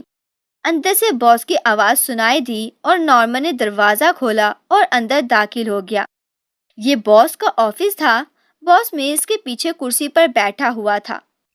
بیٹھو، تم نے مجھے بالکل ہی نئی تجویز پیش کر دی ہے، لیکن نارمن، مجھے یہ قابل اعتماد اور قابل غور تو نظر آتی ہے، لیکن مجھے صرف خدشہ اتنا ہے کہ اس قدر اہم فارمولہ ہم ایک بالکل نئی اور مجرم تنظیم کے ہاتھ میں کیسے دے دیں؟ باس نے انتہائی سنجیدہ لہجے میں کہا۔ باس، آپ کو مجھ پر اعتماد ہے، نارمن نے کہا۔ باس، کیوں؟ باس نے چونک کر پوچھا۔ تو باس، آپ مجھ پر اعتماد کریں، میں آپ کو یقین دلاتا ہوں کہ مشن مکمل ہو جائے گا اور کسی کو کانوں کان خبر تک نہ ہوگی، نارمن نے انتہائی اعتماد بھرے لہجے میں کہا۔ لیکن مسئلہ یہ ہے کہ جب پاک ایشیا سیکرٹ سروس اس فارمولے کے پیچھے جائے گی تو وہ لازماً تمہارا نام لے دیں گے، پھر وہ یہاں آ جائیں گی۔ اس کا کیا حل کیا جائے کہ ہائی ٹاورز کو بھی یہ بات معلوم نہ ہو سکے کہ یہ مشن انہیں کس نے دیا ہے؟ باس نے کہا۔ باس، اگر یہ بات ہے تو ہم ایکریمیا کی بار گیٹنگ تنظیم G3 کو درمیان میں ڈال لیتے ہیں۔ آپ تو جانتے ہیں کہ G3 کے کمپیوٹر میں گریٹ لینڈ حکومت کا مخصوص کوڈ فیڈ ہے جس کے علم G3 کو بھی نہیں ہے۔ اس کوڈ کے ذریعے انہیں یہ کام دیا جا سکتا ہے اور انہیں کہا جا سکتا ہے کہ وہ ہائی ٹاور سے سودا کر لیں۔ اس طرح ہائی ٹاورز کو بھی یہ معلوم نہ ہو سکے گا کہ ان سے کام کس نے کرایا ہے۔ آپ تو G3 کا پورا سیٹ اپ جانتے ہیں، پہلے بھی ان کے ذریعے کئی بار کام ہو چکا ہے۔ نارمن نے کہا تو باس بھی اختیار اچھل پڑا۔ اس کے چہرے پر مسرت کے تاثرات نمودار ہو گئے۔ گڈ، ویری گڈ، یہ بات ہوئی نا، اب میں پوری طرح مطمئن ہوں۔ اب پاکیشیا سیکرٹ سروس کسی صورت بھی ہم تک نہ پہنچ سکے گی، باس نے کہا، اور نارمن کے چہرے پر بھی مسرت کے تاثرات نمودار ہو گئے۔ تو پھر باس یہ بات طے ہو گئی، نارمن نے کہا۔ ہاں، اب G3 سے میں خود معاملات طے کر لوں گا، تم اب جا سکتے ہو، باس نے کہا، اور نارمن سر ہلاتا ہوا اٹھا اور سلام کر کے بیرونی دروازے کی طرف بڑھ گیا۔ ٹیلی فون کی گھنٹی بجتے ہی عمران نے ایک نظر فون کی طرف دیکھا اور پھر نظر دوبارہ ہاتھ میں پکڑی ہوئی کتاب پر جما دی۔ فون کی گھنٹی مسلسل بج رہی تھی۔ سلیمان، جب سلیمان پاشا صاحب، دیکھنا یہ کون صاحب اپنی انگلی کی خارش مٹانے کے لیے ہمارے فون کا نمبر گھما رہے ہیں، عمران نے اونچی آواز میں کہا، لیکن سلیمان فلیٹ میں موجود ہوتا تو جواب دیتا، جبکہ ادھر فون کی گھنٹی مسلسل بجے چلی جا رہی تھی۔ یار، اب خجلی ختم ہو گئی ہوگی، اب ہم پر رحم کر دو، عمران نے بڑبڑاتے ہوئے کہا۔ وہ اس وقت ایک سائنسی مقالہ پڑھنے میں مصروف تھا۔ آج کل چونکہ سیکرٹ سروس کے پاس کوئی کیس نہ تھا، اس لیے وہ سب فارغ تھے۔ میزائل فیکٹری والے کام میں ذرا سی ہلچل ہوئی تھی، لیکن جب جونز کی رہائش گاہ کی مکمل تلاشی کے باوجود نہ ہی کوئی ٹرانسمیٹر برآمد ہوا اور نہ کوئی ایسا کاغذ ملا جس سے گریٹ لینڈ کے فارن آفس کے فارن افیئرز کے ایشیائی ملک کے انچارج جیف مارتھر کے بارے میں کوئی کلیو مل سکتا یا اس جیکب کا پتہ چل سکتا، جبکہ عمران جانتا تھا کہ ایسے تمام جعلی رکھے جاتے ہیں۔ تو عمران نے بھی فیصلہ کیا تھا کہ فیکٹری کے حفاظتی نظام کو ہی یکسر تبدیل کر دیا جائے۔ اس طرح جو کچھ وہ حاصل کر چکے ہیں وہ بیکار ہو جائے گا، اور پھر جب وہ لوگ دوبارہ کوشش کریں گے تو پھر ان سے نپٹ لیا جائے گا۔ چنانچہ اس فیصلے کے تحت اس نے سر سلطان کو تمام تفصیلات پہنچا دی تھی تاکہ وہ انہیں ایکسٹرو کی طرف سے صدر مملکت تک پہنچا دیں۔ اسے یقین تھا کہ اس کے تجویز کے مطابق فیکٹری کے حفاظتی نظام کی تبدیلی کا عمل شروع ہو چکا ہوگا۔ گو اسے بھی معلوم تھا کہ یہ ایک دو روز کا کام نہیں ہے، نئی مشینری منگوانے اور پھر اسے سیٹ کرنے میں ایک دو ماہ لگ سکتے ہیں، لیکن وہ مطمئن تھا کہ ایک دو ماہ تک وہ لوگ بھی دوبارہ کوشش کرنے کی ہمت نہ کریں گے۔ وہ بھی 4-6 ماہ ضرور انتظار کریں گے، اس لیے وہ اس مسئلے کو بھی اپنے طور پر حل کر چکا تھا۔ یہی وجہ تھی کہ آج کل اس نے کتابیں پڑھنے پر زور دے رکھا تھا۔ ادھر فون کی گھنٹی مسلسل بجے چلی جا رہی تھی۔ یا اللہ، اس آدمی کی خارش دور کر دے، عمران نے بڑے خلوص بھرے لہجے میں کہا، لیکن جب گھنٹی بجنی بند نہ ہوئی تو عمران نے آخر کار ہاتھ بڑھا کر ریسیور اٹھا لیا۔ جناب، میرے پاس بھی آپ کی انگلی کی خارش دور کرنے کا کوئی نسخہ نہیں ہے، اس لیے آپ کسی اور کا نمبر ٹرائی کیجئے، عمران نے ریسیور اٹھاتے ہی کہا۔ عمران صاحب، میں طاہر بول رہا ہوں۔ دوسری طرف سے طاہر کی انتہائی وحشت بھری آواز سنائی دی۔ ارے، اگر تھوڑا سا انتظار کرنے سے تمہاری یہ حالت ہو گئی ہے کہ تمہارے لہجے میں وحشت بھر گئی ہے، تو اگر میں 10 منٹ اور ریسیور نہ اٹھاتا تو یقیناً دیواروں سے ٹکرے مارنا شروع کر دیتے، عمران نے ہنستے ہوئے کہا۔ عمران صاحب، انتہائی بری خبر ہے، میزائل فیکٹری کو مکمل طور پر تباہ کر دیا گیا ہے اور وہاں سے ایم میزائل کا فارمولہ بھی چرا لیا گیا ہے۔ دوسری طرف سے بلیک زیرو کی آواز سنائی دی تو ایک لمحے کے لیے تو عمران کو یوں محسوس ہوا جیسے اس کے ذہن میں انتہائی بھیانک خلا پیدا ہو گیا ہو۔ اس کے سوچنے سمجھنے کی تمام صلاحیتیں یکسر جامد ہو کر رہ گئی ہوں، چہرہ پتھر کی طرح سخت ہو گیا تھا۔ عمران صاحب، چند لمحوں بعد بلیک زیرو کی آواز سنائی دی تو عمران کو یوں محسوس ہوا جیسے اس کے ذہن میں موجود انتہائی طاقتور بم کے فیتے کو کسی نے آگ لگا دی ہو اور وہ ایک دھماکے سے پھٹ گیا ہو۔ کیا تم درست کہہ رہے ہو؟ عمران نے ہکلاتے ہوئے کہا، اور شاید زندگی میں یہ اس کے لیے پہلا موقع تھا کہ وہ بات کرتے ہوئے ہکلایا تھا۔ جی ہاں، ابھی سر سلطان کا فون آیا ہے۔ آپ کے فلیٹ پر انہوں نے فون کیا لیکن وہاں گھنٹی بجتی رہی، کسی نے ریسیور نہ اٹھایا تو سلطان یہی سمجھے کہ آپ فلیٹ پر نہیں ہیں، اس لیے انہوں نے مجھے براہ راست فون کیا ہے۔ فوج نے اس پورے علاقے کو گھیر لیا ہے اور مقام اعلیٰ حکام وہاں پہنچ چکے ہیں۔ بہت بڑی اور ناقابل تلافی تباہی ہوئی ہے، بلیک زیرو نے تفصیل بتاتے ہوئے کہا تو عمران کے ہونٹ بے اختیار بھینچ گئے۔ واقعی تھوڑی دیر پہلے فون کی گھنٹی بجی تھی تو عمران چونکہ کتاب پڑھنے میں مصروف تھا اس لیے اس نے توجہ نہ دی تھی اور گھنٹی 4-5 بار بجنے کے بعد خاموش ہو گئی تھی۔ یہ یقیناً سر سلطان کا ہی فون تھا۔ یہ واقعہ کب ہوا ہے؟ کیا ابھی ابھی؟ عمران نے اس بار قدرے نارمل لہجے میں پوچھا اور اب اپنے آپ کو سنبھال لینے میں کامیاب ہو گیا تھا۔ جی نہیں، رات کو کسی وقت ہوا ہے۔ یہ تباہی اس انداز میں کی گئی کہ وہاں کوئی دھماکہ نہ ہوا بلکہ فیکٹری کے اندر موجود تمام مشینری کو مکمل طور پر تباہ کر دیا گیا۔ اور حیرت انگیز بات یہ ہے کہ باہر سے فیکٹری اس طرح بند رہی ہے، اندر موجود تمام افراد گولیوں سے اڑا دیا گیا ہے۔ کرنل شہباز سمیت تمام انتظامی انچارج، تمام سائنسدان، سب کو ختم کر دیا ہے۔ میزائل بنانے والے خاص مال کو بھی کسی کیمیکل کے ذریعے ختم کر دیا گیا ہے۔ فیکٹری کے سٹور میں 4 تیار شدہ بم میزائل موجود تھے۔ ان میزائلوں کو بھی اس طرح تباہ کیا گیا کہ یہ پھٹے نہیں ہیں، ویسے مکمل طور پر تباہ ہو گئے ہیں، بلیک زیرو نے تفصیل بتاتے ہوئے کہا۔ پھر کس وقت اس ساری تباہی کا پتہ چلا ہے؟ عمران نے خشک لہجے میں پوچھا۔ ایک سائنسدان چھٹی پر تھے، وہ آج صبح 8 بجے ڈیوٹی فائز کرنے پہنچا اور انہوں نے مخصوص انداز میں جب لیبارٹری کھولنے کی کوشش کی تو لیبارٹری نہ کھل سکی۔ اس پر انہوں نے مخصوص ٹرانسمیٹر پر اندر کرنل شہباز سے بات کرنے کی کوشش کی، لیکن جس ٹرانسمیٹر کال کا کوئی جواب نہ ملا تو وہ پریشان ہو گئے۔ وہ فوری طور پر واپس آئے اور انہوں نے براہ راست صدر مملکت کو کال کیا، چونکہ اس فیکٹری کے انچارج براہ راست صدر مملکت ہیں۔ اسے تمام انتظامی امور کے انچارج اور اہم سائنسدانوں کو ایمرجنسی کے سلسلہ میں صدر صاحب سے بات کرنے کے لیے اسپیشل نمبر دیے گئے ہیں۔ اس اسپیشل نمبر پر سائنسدان، جس کا نام ڈاکٹر عبدالستار بتایا گیا ہے، نے صدر صاحب سے بات کی اور انہیں تمام واقعات بتائے تو صدر صاحب نے فوری طور پر فوج کے اعلیٰ ترین حکام کو اس بات سے آگاہ کیا اور اعلیٰ احکام کو فوراً موقع پر پہنچنے کا حکم دیا۔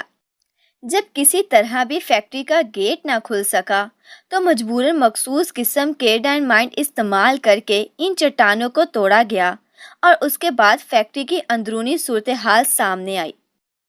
چانچہ صدر مملکت کو اطلاع دی گئی اور صدر مملکت نے سر سلطان کو اطلاع دی کہ وہ ایکسٹرو کو اطلاع کر دیں اور خود وہ اعلیٰ حکام کے ساتھ موقع پر پہنچ جائیں۔ سر سلطان مجھے فون کرنے کے بعد وہاں پہنچ گئے ہیں اور انہوں نے کہا ہے کہ آپ جہاں بھی ہوں آپ کو اطلاع کر دوں۔ سر سلطان نے مجھے بتایا تھا کہ آپ فلیٹ پر نہیں ہیں کیونکہ کال ریسیو نہیں جا رہی تھی، لیکن مجھے کل ہی آپ نے بتایا تھا کہ آج کل آپ کتاب کے مطالعے میں مصروف ہیں اور مجھے آپ کی طبیعت کا علم ہے کہ جب آپ مطالعے میں مصروف ہوں تو آپ حد الوسیع فون اٹینڈ کرنے سے گریز کرتے ہیں۔ اس کے باوجود طویل وقت تک گھنٹی بجنے کے مجھے یقین تھا کہ آخرکار آپ ریسیور اٹھائیں گے، ورنہ دوسری صورت میں مجھے خود فلیٹ پر آنا پڑتا۔ بلیک زیرو نے پوری تفصیل بتاتے ہوئے کہا، تم ایسا کرو کہ صفدر کیپٹن شکیل کو جولیا کو فوری طور پر میرے فلیٹ پر پہنچنے کا حکم دو۔ میں اس دوران تیار ہو جاتا ہوں، پھر ہم اکٹھے ہی وہاں جائیں گے، عمران نے کہا اور ریسیور رکھ کر اس نے کتاب ایک طرف پھینکی اور اٹھ کر تیز سے ڈریسنگ روم کی طرف بڑھ گیا۔ فیکٹری کی تباہی اور فارمولے کی چوری نے اسے واقعی ہلاک کر رکھا تھا۔ اسے آج اندازہ ہو رہا تھا کہ جب وہ دوسروں کی اس سے بڑی بڑی اور وسیع و عریض اور انتہائی قیمتی لیبارٹریاں تباہ کرتا ہے تو اس تباہی کے وقت اسے تو بڑا لطف آ رہا ہوتا ہے اور فتح اور کامیابی کا نشہ جسم کے ہر رگ و پے دوڑ رہا ہوتا ہے۔ لیکن جن کی لیبارٹریاں تباہ ہوتی ہوں گی ان کے بھی وہی احساسات ہوتے ہوں گے جو احساسات وہ اس وقت محسوس کر رہا ہے۔ پاکیشیا میں پہلے بھی مجرم کام کرتے رہے ہیں، لیکن اس قدر مفید، بڑی اور شاندار فیکٹری کی مکمل تباہی کا واقعہ پاکیشیا میں پہلی بار ہوا تھا، اور وہ بھی اس وقت کہ عمران اور سیکرٹ سروس بھی وہاں موجود تھے، اور اس کے باوجود دشمن ایجنٹ اپنا کام کر گئے تھے۔ تھوڑی دیر بعد وہ لباس تبدیل کر کے ڈریسنگ روم سے باہر آیا اور اس نے ایک الماری سے ٹرانسمیٹر اٹھایا اور اسے میز پر رکھ کے اس نے اس پر ٹائیگر کی فریکوینسی ایڈجسٹ کرنا شروع کر دی۔ Imran calling over. عمران نے بار بار کال دینا شروع کر دی۔ Yes tiger attending boss over. تھوڑی دیر بعد ٹائیگر کی آواز ٹرانسمیٹر سے برآمد ہوئی۔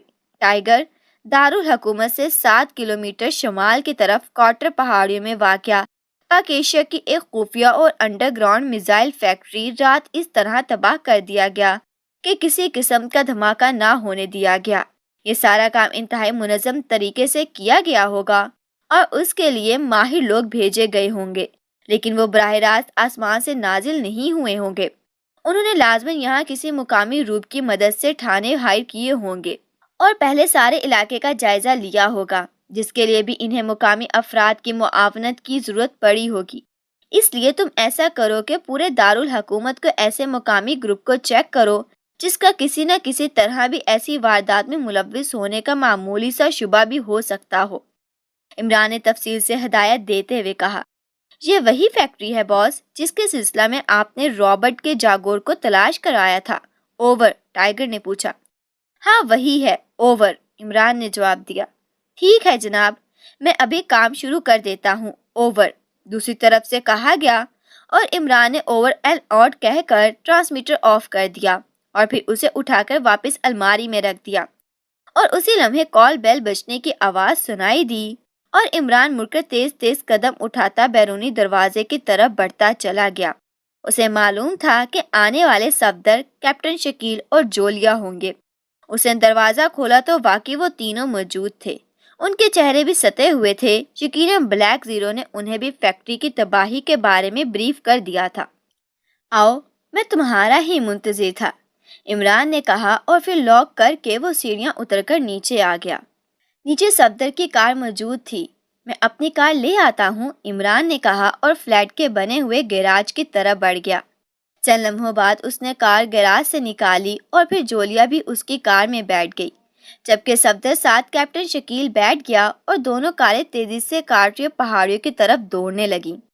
یہ سب کیسے ہو گیا عمران؟ یہ تو پاکیشیا کے لیے بہت بڑی تباہی ہے، جولیا نے غمگین لہجے میں کہا۔ ہاں، مجھے اندازہ ہی نہ تھا کہ یہ لوگ اس قدر جلد واردات کریں گے۔ میرا خیال تھا کہ وہ 4-6 ماہ بعد کام کریں گے، لیکن عمران غمگین لہجے میں جواب دیتے ہوئے کہا، یہ انہی گریٹ لارڈ والوں کا ہی کام ہوگا۔ جولیا نے کہا، ظاہر ہے، لیکن انہوں نے جو کچھ بھی کیا ہے انتہائی ماہرانہ انداز میں کیا ہے، جبکہ فورن افیئرز والے ایجنٹ اس طرح کا ماہرانہ انداز اختیار نہیں کیا کرتے۔ وہ تو لیبارٹری کو ڈائنامٹ سے اڑا دیتے ہیں، لیکن جو کچھ مجھے چیف نے بتایا ہے اس سے ظاہر ہوتا ہے کہ ایسے کاموں کے انتہائی تربیت یافتہ افراد نے سر انجام دیا ہے، عمران نے جواب دیتے ہوئے کہا، اور پھر اسی طرح واردات باتیں کرتے ہوئے وہ موقع پر پہنچ گئے۔ وہاں ہر طرف مسلح فوجی پھیلے ہوئے تھے، لیکن جب عمران نے انہیں اپنا نام بتایا تو ایک فوجی ان کی رہنمائی کرتے ہوئے انہیں این فیکٹری تک لے گئی تاکہ وہاں مزید انہیں نہ رکنا پڑے۔ شاید سر سلطان نے یہاں پہنچنے ہی انہیں ہدایت دے دی تھی۔ فوج کے اعلیٰ ترین حکام کے ساتھ صرف سر سلطان موجود تھے، شاید باقی سول حکام کو اس معاملے میں ملوث نہ کیا گیا تھا۔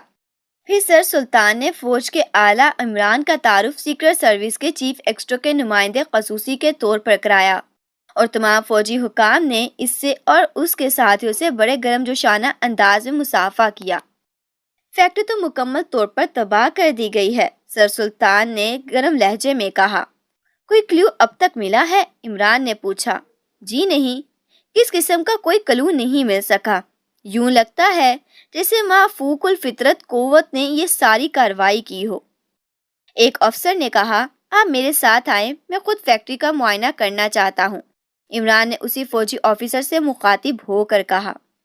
میں چلتا ہوں عمران بیٹے، اب تم یہ ذمہ داری سنبھال لو، تمہارا ہی منتظر تھا، سر سلطان نے کہا۔ ٹھیک ہے جناب، آپ بے شک تشریف لے جائیے، باقی بھی جانا چاہیں تو جا سکتے ہیں، کیونکہ اب یہاں تو صرف ملبہ ہی رہ گیا ہے، اتنی زیادہ بھیڑ کی اب کوئی ضرورت نہیں رہی۔ عمران خشک لہجے میں کہا، اور اس فوجی افسر جس کا نام کرنل بشیر بتایا گیا تھا کہ ہمراہ چلتا ہوا فیکٹری کے اندرونی طرف بڑھ گیا۔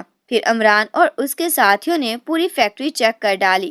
واقعی ماہرانہ انداز میں تباہ کیا گیا تھا اسے۔ عمران نے البتہ یہ چیک کر لیا تھا کہ پہلے پوری فیکٹری بے ہوش کر دینے والی مخصوص گیس پھیلائی گئی تھی، جس سے وہاں موجود تمام افراد بے ہوش ہو گئے تھے۔ وہ پھر اسی بے ہوشی کے عالم میں ہی انہیں موت کے گھاٹ اتار دیا گیا۔ لیکن ایک بات دیکھ کر عمران چونک پڑا تھا کہ سب افراد کو کسی ہتھیار سے فائر کر کے ہلاک نہیں کیا گیا تھا، جبکہ اس کے لیے کوئی خاص قسم کا شعاعی ہتھیار استعمال کیا گیا تھا۔ اسی مشینری پر بھی فائرنگ نہ کی گئی تھی، بلکہ اسے بھی شعاعی ہتھیار سے ہی تباہ کیا گیا تھا۔ ماسٹر کمپیوٹر کا وہ حصہ جس میں اصل فائل موجود تھا، وہ حصہ بھی تباہ کر ڈالا تھا، جبکہ اس کا وہ مخصوص حصہ خالی تھا جس میں اصل فارمولے کی ڈسک موجود ہوتی تھی۔ اسے پتہ چلتا تھا کہ اصل فارمولہ چرا لیا گیا ہے۔ عمران چلتے چلتے ایک شدہ مشین کے سامنے پہنچ کر رک گیا۔ اس نے اس کے ایک تباہ حصے کو مشین سے علیحدہ کیا اور اسے غور سے دیکھنے لگا۔ یوں جدید ترین لیزر ہتھیار استعمال کیے گئے ہیں، عمران نے بڑبڑاتے ہوئے کہا۔ لیزر ہتھیار؟ صفدر نے چونک کر کہا۔ ہاں، یہ دیکھو، یہاں اس کا واضح نشان موجود ہے۔ لیزر کی انتہائی طاقتور شعاع سے کام لیا گیا ہے۔ میرا اندازہ ہے کہ L60 ریز استعمال ہوئی ہے۔ اس قدر مکمل تباہی تبھی ممکن ہو سکتی ہے، اور L60 ریز کا حامل ہتھیار خصوصی ایجنٹ تو شاید استعمال کر لیتے ہوں، لیکن عام ایجنٹ ایسا نہیں کر سکتے، عمران نے کہا، اور پھر اس ٹکڑے کو اس نے اپنے کوٹ کی جیب میں ڈال لیا تاکہ لیبارٹری میں اس کا تفصیل سے جائزہ لیا جا سکے۔ یہ 2-3 آدمیوں کا بھی کام نہیں ہے عمران صاحب، میرا خیال ہے کہ کم از کم 6 یا 8 افراد نے اس تباہی میں حصہ لیا ہے، صفدر نے کہا، اور عمران نے اثبات میں سر ہلا دیا۔ عمران، ادھر دیکھو، یہ کیا ہے؟ اچانک ایک طرف مشین کے قریب موجود جولیا کی آواز سنائی دی اور وہ سب تیزی سے اس طرف کو بڑھ گئے۔ جولیا نے ہاتھ میں عورتوں کے کان میں پہننے والا ایک ٹاپس اٹھایا ہوا تھا جس پر پھول بنا ہوا تھا۔ یہ یہاں نیچے پڑا ہوا تھا، جولیا نے کہا اور عمران کی طرف بڑھا دیا۔ عمران نے وہ ٹاپس لیا اور اسے غور سے دیکھنے لگا۔ یہ پھول تو پولینڈ کا قومی پھول ہے اور صرف پولینڈ میں ہی پایا جاتا ہے۔ اسے وہاں کی مقامی زبان میں ماسوار کہتے ہیں۔ عمران نے ٹاپس پر بنے ہوئے پھول کو غور سے دیکھتے ہوئے کہا، پولینڈ کا قومی پھول؟ مگر ان لوگوں کا تعلق تو گریٹ لینڈ سے ہو سکتا ہے، صفدر نے حیرت زدہ ہوتے ہوئے کہا۔ ہو سکتا ہے پولینڈ کی کوئی عورت ان کے ساتھ ہو، عمران نے کہا، اور پھر وہ واپس مڑ گیا۔ تھوڑی دیر بعد وہ سب فیکٹری سے نکل کر باہر آ گئے۔ اب آپ لاشیں وغیرہ اٹھوا دیں اور باقی ضروری کام بھی مکمل کروا لیں، عمران نے اس فوجی آفیسر سے کہا، اور پھر اسے مصافحہ کر کے وہ اپنی کار کی طرف بڑھ گیا۔ آپ نے کیا نتیجہ نکالا ہے عمران صاحب؟ صفدر نے اس کے ساتھ چلتے ہوئے کہا۔ نتیجہ کیا نکالا ہے؟ اس واردات کو کافی وقت گزر گیا ہے، اس لیے مجرم تو یقیناً واپس جا چکے ہوں گے۔ میں نے ٹائیگر کی ڈیوٹی لگائی ہے کہ اگر انہوں نے یہاں کے مقامی گروپ کو ہائر کیا ہے تو اس کا کھوج لگائے۔ بس اب یہ طے کرنا ہے کہ یہ لوگ کون ہیں، کیونکہ وہاں سے ملنے والے اس ٹاپس نے گڑبڑ کر دی ہے، عمران نے کار کے قریب پہنچتے ہوئے کہا۔ میرا خیال ہے ہمیں ایئرپورٹ اور دوسرے راستوں کی نگرانی ضرور کرنی چاہیے، ہو سکتا ہے وہ لوگ یا ان میں سے کوئی بھی یہاں موجود ہو، صفدر نے کہا۔ ہاں، ہو سکتا ہے موجود ہو، میں کار ٹرانسمیٹر سے چیف کو رپورٹ دے دوں، پھر وہ جو حکم دے، عمران نے کہا، اور کار میں بیٹھ کر ڈیش بورڈ میں موجود ٹرانسمیٹر پر ایکسٹرا کی مخصوصی فریکوینسی ایڈجسٹ کی اور بٹن دبا دیا۔ عمران کالنگ اوور، عمران نے کال دینی شروع کی۔ Extra over. چند لمحوں بعد ایکسٹرا کی مخصوص آواز سنائی دی اور عمران نے اسے اب تک کی تمام رپورٹ دے دی۔ جولیا سے بات کراؤ، اوور، دوسری طرف سے سرد لہجے میں کہا گیا۔ یس باس، جولیا بول رہی ہوں، اوور، جولیا نے وہ فرنٹ سیٹ پر بیٹھی ہوئی تھی کہا۔ جولیا، تمام ممبرز کو کال کر کے ان کی ڈیوٹیاں لگا دو کہ وہ دارالحکومت کے تمام ایسے ہوٹل چیک کریں جن میں غیر ملکی آ کر ٹھہرتے ہیں، خاص طور پر گزشتہ ایک ہفتے کے دوران آ کر ٹھہرنے والے غیر ملکیوں کو باقاعدہ چیک کیا جائے اور اس کے ساتھ ساتھ ان مسافروں کے بھی کوائف حاصل کیے جائیں جو اسے ہفتے کے دوران آنے اور پھر گزشتہ روز واپس چلے گئے ہوں۔ گریٹ لینڈ کے ساتھ ساتھ پولینڈ کے رہنے والوں کو بھی چیک کیا جائے اور تم صفدر اور کیپٹن شکیل کے ساتھ ایئرپورٹ کی نگرانی کرو۔ صفدر وہاں ریکارڈ چیک کر کے رپورٹ دے گا کہ گریٹ لینڈ اور پولینڈ سے گزشتہ ہفتے کتنے مسافر آئے اور کل رات کتنے واپس گئے اور واپس جانے والوں کے مکمل کوائف بھی حاصل کیے جائیں۔ ایکسٹو نے مخصوص لہجے میں ہدایت دیتے ہوئے کہا، یس باس، اوور، جولیا نے کہا۔ اوور اینڈ آل، دوسری طرف سے جواب دیا گیا اور عمران نے ہاتھ بڑھا کر ٹرانسمیٹر آف کر دیا۔ چیف نے تمہاری کوئی ڈیوٹی نہیں لگائی، تم ہمارے ساتھ چلو۔ جولیا نے ٹرانسمیٹر آف کرتے ہوئے عمران سے مخاطب ہو کر کہا، اسے معلوم ہے کہ میں سیکرٹ سروس کا ممبر نہیں ہوں، انتہائی اعلی پائے کا جاسوس ہوں۔ مجھے وہ بھلا نگرانی اور چیکنگ جیسے معمولی کاموں پر کیسے لگا سکتا ہے؟ عمران نے مسکراتے ہوئے جواب دیا، ہوں اعلیٰ پائے کے جاسوس، کبھی شکل دیکھی ہے آئینے میں؟ چڑی مارک لگتے ہو۔ جولیا نے بھناتے ہوئے لہجے میں کہا، چڑیا تو آج تک جال میں پھنسی نہیں ہے، میں خواہ چیری ماہ لگتا ہوں۔ عمران نے مسکراتے ہوئے کہا تو جولیا نے جو کار کے کھلے دروازے سے نیچے اتر رہی تھی چون کر عمران کی طرف دیکھا اور پھر بے اختیار مسکرا کر واپس پلٹ گئی۔ ظاہر ہے اس نے تو جھنجھلاہٹ میں محاورتاً بات کی تھی جبکہ عمران اسے کسی اور طرف لے گیا تھا۔ یہی بات جولیا کے دل کو لگی تھی، لیکن چونکہ موقع ایسا نہ تھا ورنہ شاید وہ کوئی بات کرتی، اس لیے اس نے صرف مسکرانے پر ہی اکتفا رکھا تھا۔ اس کے نیچے اترتے ہی عمران نے ہاتھ بڑھا کر کار کا دروازہ بند کیا اور پھر ایک جھٹکے سے کار آگے بڑھا دی۔ اس کا ذہن ایک بار پھر فیکٹری تباہ کرنے والے مجرموں کی طرف گھوم گیا تھا۔ فیکٹری سے ملنے والے ٹاپس نے اسے واقعی چکرا کر رکھ دیا تھا۔ جہاں تک اسے معلوم تھا کہ ایسے ٹاپ صرف پولینڈ کا باشندہ ہی استعمال کر سکتا ہے، کسی اور کا باشندہ ایسے ٹاپس استعمال کرنا گوارا نہ کر سکتا تھا، کیونکہ پھول کا ڈیزائن انتہائی خوبصورت نہ تھا کہ کوئی دوسرا اس ڈیزائن کو پسند کرتا، بلکہ اس پھول کی وجہ سے وہ ٹاپ خاصا بداسا لگ رہا تھا۔ عمران جانتا تھا کہ پولینڈ کے لوگ اس پھول سے دیوانگی کی حد تک عشق کرتے ہیں۔ وہاں پولینڈ میں اس پھول کا تقدس کا درجہ حاصل ہے۔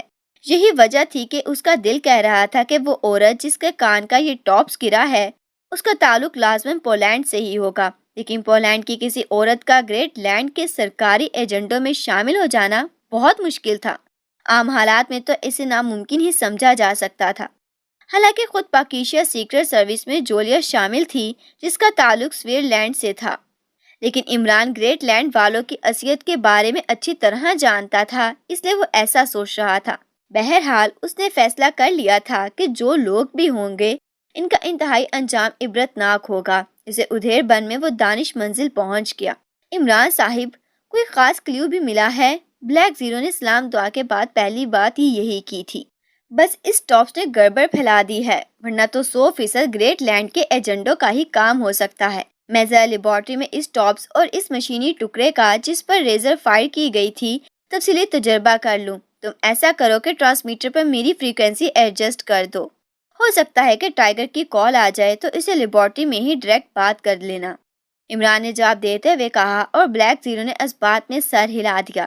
عمران تیز قدم اٹھاتا لیبارٹری کی طرف جانے والے راستے کی طرف بڑھ گیا۔ پھر تقریباً 1 گھنٹے تک لیبارٹری میں مصروف رہنے کے بعد جب وہ واپس آپریشن روم میں آیا تو اس کے چہرے پر تاثرات موجود تھے، جیسے وہ کسی فیصلے تک پہنچ گیا ہو۔ کوئی خاص بات معلوم ہوئی؟ بلیک زیرو نے پوچھا۔ ہاں، فیکٹری انتہائی جدید ترین لیزر ریز سے بنے ہوئے ہتھیاروں سے تباہ کی گئی ہے۔ ایسے ہتھیار خاص طور پر ایسی ہی مشینری کو تباہ کرنے کے لیے تیار کیے جاتے ہیں، اس لیے یہ کام ایسے لوگوں کا ہے جن کا کام ہی ایسی لیبارٹریوں کو تباہ کرنا ہے، یہ عام ایجنڈوں کا کام نہیں ہے۔ دوسری بات یہ ہے کہ جن لوگوں نے بھی اسے تباہ کیا ہے انہیں فیکٹری کے حفاظتی انتظامات کے سلسلے میں سائنسی طور پر مکمل آگاہی حاصل تھی اور وہ اس کا پہلے سے توڑ کر کے ہی آئے تھے۔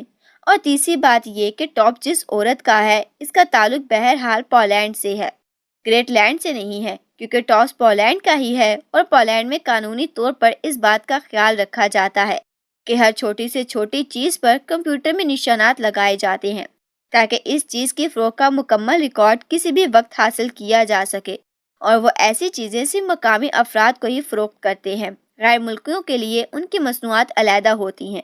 جن کا ریکارڈ انہیں رکھنا ہو جاتا ہے، کیونکہ ان کے ریکارڈ رکھنے کا وہاں کی مقامی پولیس کو کوئی فائدہ نہیں حاصل ہو سکتا، کیونکہ نہ جانے چیز خریدنے والا دنیا کے کس حصے کا رہنے والا ہو۔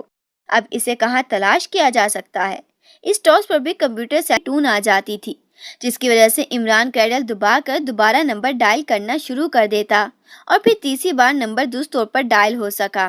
یس، انکوائری پلیز، ایک نسوانی آواز سنائی دی۔ پولیس کمشنر کے آفس کا نمبر دیں، عمران نے کہا تو دوسری طرف سے ایک نمبر دے دیا گیا اور عمران نے شکریہ کہہ کر کریڈل دبایا اور ایک بار پھر نمبر ڈائل کرنے شروع کر دیے۔ کچھ دیر بعد ہی رابطہ قائم ہو گیا۔ Yes, PA to secretary police commissioner. رابطہ قائم ہوتے ہی دوسری طرف سے ایک نسوانی آواز سنائی دی۔ کیا پولیس کمشنر صاحب میتھیو آرلینڈ صاحب ہی ہیں؟ عمران نے پوچھا۔ Matthew Arnold? اوہ نہیں جناب، وہ تو 3 سال پہلے ریٹائر ہو چکے ہیں، اب تو ان کی جگہ پولیس کمشنر میکمن صاحب ہیں۔ دوسری طرف سے جواب دیا گیا۔ اوہ، میں پاکیشیا سے بول رہا ہوں۔ میتھیو آرنلڈ میرے ذاتی دوست تھے، میں ان سے بات کرنا چاہتا تھا، عمران نے کہا۔ آپ ان کے کلب فون کر لیں، انہوں نے ریٹائرمنٹ کے بعد والوین شاہراہ پر کلب کھلوا لیا ہے، گرین سٹار کلب، دوسری طرف سے کہا گیا۔ اوہ اچھا، وہاں کا نمبر دے دیں، عمران نے کہا تو دوسری طرف سے نمبر دے دیا گیا۔ عمران نے شکریہ ادا کر کے کریڈل دبایا اور پھر ایک بار پھر نمبر ڈائل کرنے شروع کر دیے۔ Green star club. رابطہ قائم ہوتے ہی ایک آواز سنائی دی۔ میں پاکیشیا سے علی عمران بول رہا ہوں، مسٹر میتھیو آرنلڈ سے بات کروائیں، عمران نے کہا۔ پاکیشیا سے؟ اوہ، اس قدر طویل فاصلے، ہولڈ کیجئے، دوسری طرف سے حیرت بھرے لہجے میں کہا گیا اور چند لمحوں بعد ہی ایک بھاری سی آواز سنائی دی۔ یس، میتھیو آرنلڈ بول رہا ہوں۔ بولنے والے کے لہجے میں الجھن سی تھی، جیسے اسے سمجھ نہ آ رہی ہو کہ وہ کس سے مخاطب ہے۔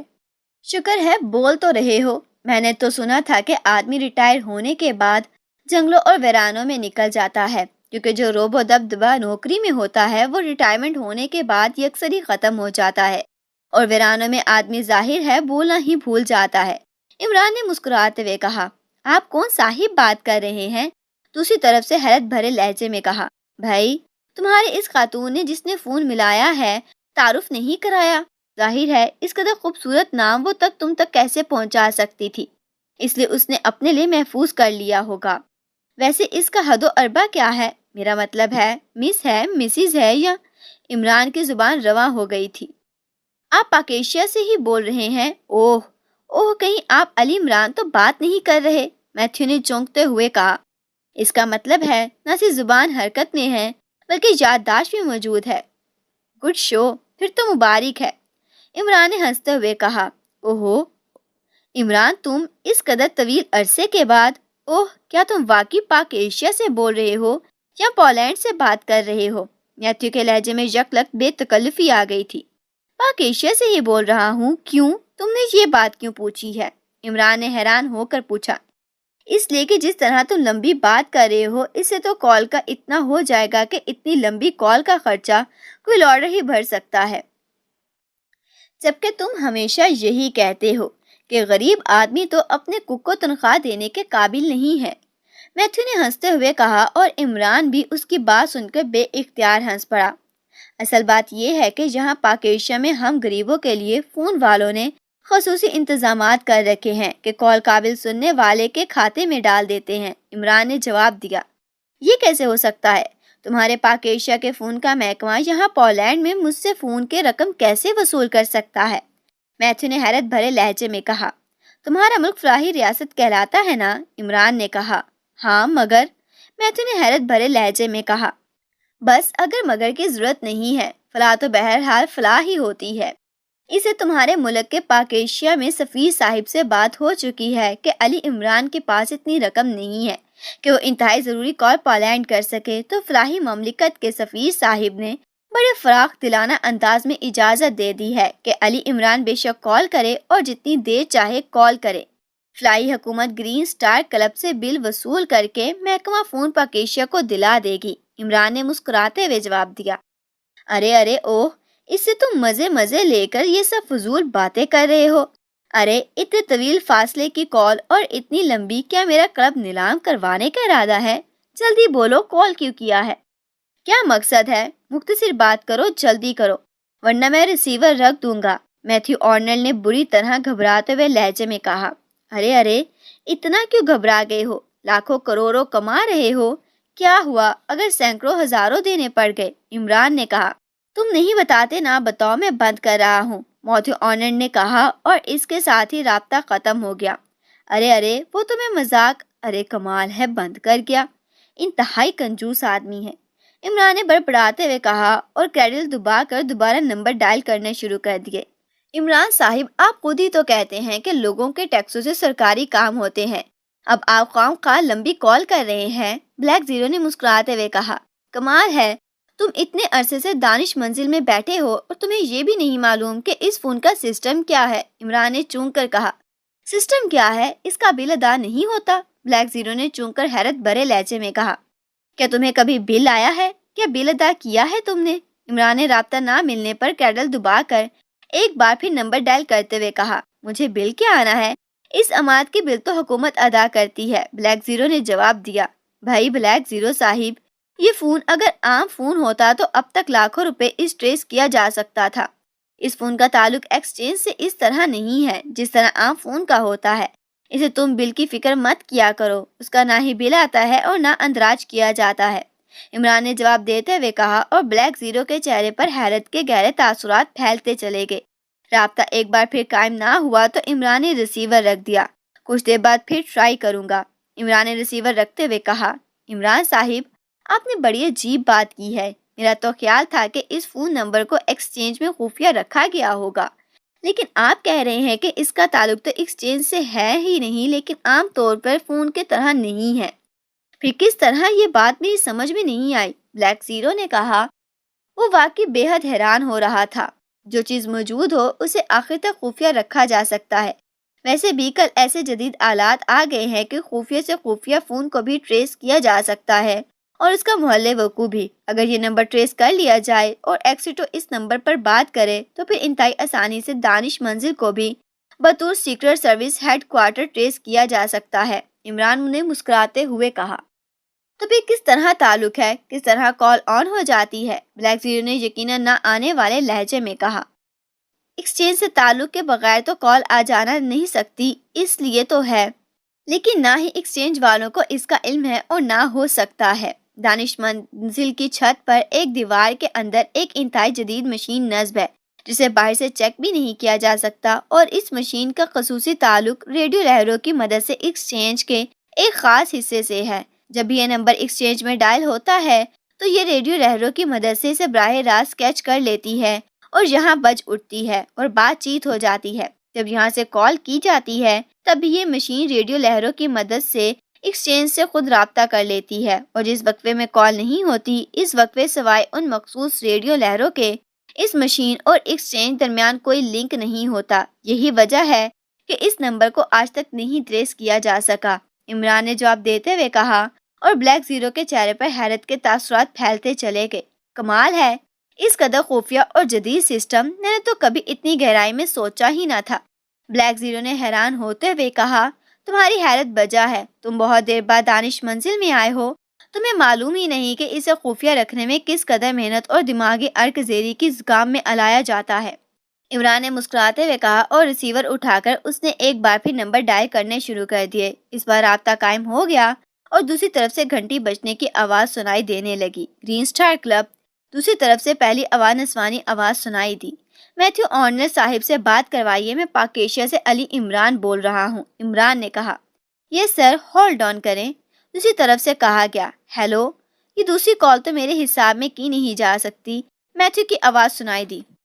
اس قدر کنجوس ہو گئے ہو، مجھے معلوم نہ تھا، فکر مت کرو، میں مذاق کر رہا تھا، ویسے اگر کہو تو میں اس وقت کا معاوضہ بھی ساتھ ہی دلوا دوں جو تم مجھ سے بات کرنے میں ضائع کر رہے ہو، عمران نے سنجیدہ لہجے میں کہا۔ ارے تم تو ناراض ہو گئے ہو، یہ بات نہیں ہے، مجھے دراصل انتہائی ضروری کال آنے والی تھی اور تمہاری بات ہی ختم نہ ہو رہی تھی، اس لیے مجبوراً میں نے ریسیور رکھ دیا تھا، اور وہی ہوا اور اسی لمحے وہ کال آ گئی۔ اب بے شک جتنی لمبی بات کرو چاہے کر لو، اب میں فارغ ہوں اور بل بھی ادا کرنے کے لیے تیار ہوں، میتھیو نے قدرے شرمندہ سے لہجے میں کہا۔ اوہو، اس لیے فوراً کال نہ مل رہی تھی۔ عمران سمجھ تو گیا تھا کہ وہ صرف شرمندگی مٹانے کے لیے ایسا کہہ رہا ہے، ورنہ اسے معلوم تھا کہ جدید فون سسٹم میں کال پینڈنگ بھی ہو سکتی ہے، لیکن وہ اب اسے مزید شرمندہ نہیں کرانا چاہتا تھا، اس لیے اس نے اس کی بات تائید کر دی تھی۔ ہاں، بہرحال بتاؤ کیا بات ہے؟ کیا پولینڈ کا کوئی مجرم وہاں پاکیشیا پہنچ گیا ہے؟ میتھیو نے ہنستے ہوئے کہا۔ ارے نہیں، ایسی کوئی بات نہیں ہے، بس چند معلومات چاہیے تھیں۔ پولینڈ کی ایک سیاہ عورت سے اتفاقاً معلومات ہو گئی تھی۔ اس خاتون کے کانوں میں ایسے ٹاپس پہنے ہوئے تھے جن پر پولینڈ کے قومی پھول کا ڈیزائن بنا ہو۔ پھر اتفاقاً ان کا ایک ٹاپس گر گیا اور مجھے اسے پتہ نہ چلا۔ اب ہوٹل والوں نے وہ ٹاپس مجھے بھجوا دیا ہے اور وہ خاتون نہ جانے کہاں چلی گئی ہیں۔ میری بھی ان سے ملاقات ٹیبل تک ہی محدود رہی تھی۔ ٹاپس کافی قیمتی لگتا ہے، اس ٹاپس پر کمپیوٹر سے نشانات موجود ہیں۔ میں نے سوچا کہ اس کی مدد سے اس کو ٹریس کیا جا سکتا ہے، عمران نے کہا۔ خواہ بہانے بازی مت کرو، سیدھی بات بتاؤ کہ تم اس ٹاپس کی مدد سے کوئی کلیو حاصل کرنا چاہتے ہو۔ بہرحال وہ ایگریشن نمبر لکھوا دو، میں ابھی سب کچھ معلوم کروا دیتا ہوں، دوسری طرف سے میتھیو نے کہا، اور عمران نے ہنستے ہوئے ٹاپس پر لکھا ہوا نمبر لکھوا دیا۔ 1 گھنٹے بعد دوبارہ فون کرنا یا پھر اپنا نمبر مجھے دے دو، میں فون کر لوں گا، میتھیو نے کہا۔ میں خود کر لوں گا، تم ذرا تسلی سے معلومات حاصل کرنا، عمران نے کہا اور ریسیور رکھ دیا۔ وہاں تو سینکڑوں دکانیں ہوں گی، کس سے معلوم کرے گا؟ بلیک زیرو نے حیران ہوتے ہوئے کہا۔ یہ نمبر دکان یا ادارے کا کوڈ نمبر ہوتا ہے اور وہ کوڈ بک میں موجود ہوتا ہے۔ اس سے وہ صرف اتنا کرے گا کہ کوڈ بک سے اس دکان یا ادارے کا پتہ معلوم کرے گا اور پھر وہاں فون کر کے اسے ریکارڈ حاصل کر لے گا، عمران نے جواب دیا، اور بلیک زیرو نے اس بات میں سر ہلا دیا۔ پھر 1 گھنٹے بعد عمران نے دوبارہ رابطہ قائم کرنا شروع کر دیا۔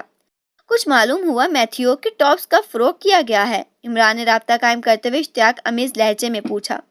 ہاں، یہ ٹاپس 4 ماہ پہلے ایک خاتون ڈیزی پارکنس نے فروخت کیا گیا تھا۔ ریکارڈ کے مطابق ڈیزی یہاں کی ایک مقامی کالج کی سائنس اسٹور کی اسٹور کیپیر ہے۔ مجھے چونکہ معلوم تھا کہ تم نے صرف اتنی سی بات سے مطمئن نہیں ہو جانا، اس لیے میں نے کالج کے متنظم سے رابطہ قائم کیا اور ڈیزی کے متعلق مزید معلومات حاصل کرنی چاہیے۔ انہوں نے بتایا کہ مس ڈیزی واقعی 2 ماہ قبل تک ان کے کالج میں اسٹور کیپر تھیں، لیکن پھر انہوں نے سروس چھوڑ دی ہے اور سنا گیا ہے کہ انہیں ایکریمیا میں کوئی اچھی جاب مل گئی ہے اور وہ ایکریمیا چلی گئی ہیں، میتھیو نے جواب دیتے ہوئے کہا۔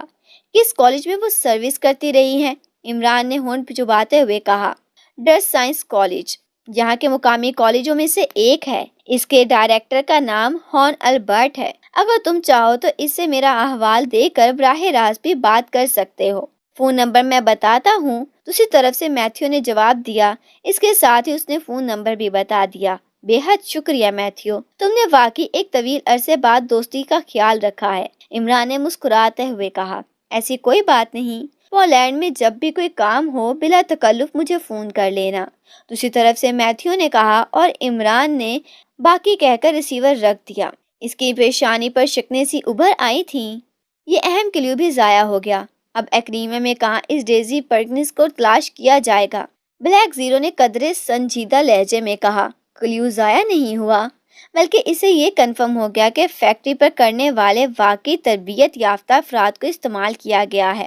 یہاں تک ڈیزی کا ایکریمیا جانے کا سوال ہے، میرے خیال میں ایسا ممکن ہوا، بلکہ ڈیزی ایکریمیا کی بجائے گریٹ لینڈ چلی گئی ہوگی، اور چونکہ سائنسی سامان کے اسٹور کیپر تھی اور یقیناً اس کے لیے ایسی سائنسی آلات کے استعمال اور شناخت میں کوئی خصوصی کورس کیا ہوگا، اس لیے یہاں گریٹ لینڈ میں اسے کسی ایسے گروپ سے اٹیچ کیا گیا ہوگا جن کا تعلق سائنس لیبارٹریاں دفاعی فیکٹریوں کے تباہی سے ہوگا۔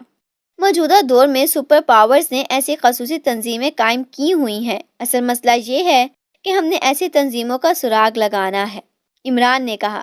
یہ بھی ہو سکتا ہے کہ گریٹ لینڈ والوں نے اس سلسلے میں ایکریمیا کی کسی ایسی تنظیم کو ہائر کر لیا ہو، بلیک زیرو نے کہا۔ ہاں، ایسا بھی ہو سکتا ہے، عمران نے کہا، اور اس کے ساتھ ہی اس نے میز پر رکھی ہوئی سرخ رنگ کی ڈائری اٹھائی اور اسے کھول کر ایک بار پھر اس کے صفحات پلٹنے شروع کر دیے۔ تھوڑی دیر بعد اس کی نظریں ایک صفحے پر رک گئیں۔ چند لمحوں تک وہ ان صفحوں کو دیکھتا رہا، پھر اس نے ڈائری کو بند کر کے میز پر رکھا اور سیور کو تیزی سے نمبر ڈائل کرنے لگا۔ یس، بلیو اسٹار آرگنائزیشن، رابطہ قائم ہوتے ہی دوسری طرف سے ایک آواز سنائی دی۔ اکیشیا سے پرنس آف ٹمپ بول رہا ہوں۔ اسپیشل ممبر عمران نے سنجیدہ لہجے میں کہا۔ اوہ یس سر، حکم فرمائیے۔ دوسری طرف سے چند لمحوں کی خاموشی کے بعد مؤدبانہ لہجے میں جواب دیا گیا۔ مجھے ممبر بنتے وقت بتایا گیا تھا کہ بلو اسٹار آرگنائزیشن میں ایک شعبہ خصوصی طور پر ایسی تنظیموں، سرکاری اور پرائیویٹ تنظیموں اور گروپس کو ڈیل کرتا ہے جن کا تعلق کسی نہ کسی سائنس سے ہوتا ہے۔ کیا آپ بھی ایسا شعبہ موجود ہے؟ عمران انتہائی سنجیدہ لہجے میں پوچھا۔ یس سر، ہمارا یہ شعبہ تو سب سے کامیاب رہا ہے، ایسے ایس ایس سیکشن کہتے ہیں۔ کیا آپ نے اس شعبے سے رابطہ قائم کیا ہے؟ اس طرف سے کہا گیا۔ ہاں، عمران نے جواب دیا، ایسے شعبے کے انچارج مسٹر فلائبر سے بات کراتا ہوں۔ دوسری طرف سے کہا گیا اور چند لمحوں بعد ایک اور مردانہ آواز ابھری۔ Hello, in-charge S S section فلائبر بول رہا ہوں۔ بولنے کا لہجہ مؤدبانہ تھا۔ مجھے پرنس آف ڈھم کہتے ہیں اور میں پاکیشیا سے بول رہا ہوں، عمران نے کہا۔ یس سر، آپ کے متعلق سیکریٹری صاحب نے مجھے بریف کر دیا ہے، فرمائیے، فلائر نے جواب دیتے ہوئے کہا۔ آپ کے پاس ایسی کتنی تنظیموں کے اعداد و شمار موجود ہیں جو سائنسی لیبارٹریوں، دفاعی فیکٹریوں کی تباہی میں مہارت رکھتی ہوں؟ عمران نے پوچھا۔ ایک منٹ جناب، میں کمپیوٹر سے معلوم کرتا ہوں، دوسری طرف سے کہا گیا اور پھر تھوڑی دیر بعد فلائبر کی آواز دوبارہ سنائی دی۔ ہیلو سر، کیا آپ آن لائن پر ہیں؟ فلائبر نے پوچھا۔ یس، عمران نے جواب دیتے ہوئے کہا۔ سر، ہمارے پاس 19 ایسی تنظیموں کے بارے میں مواد موجود ہے، فلائبر نے جواب دیا۔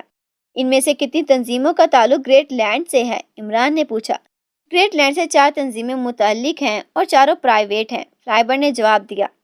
کیا ان تنظیموں سے متعلق افراد کے متعلق بھی مواد آپ کے پاس موجود ہے؟ عمران نے پوچھا۔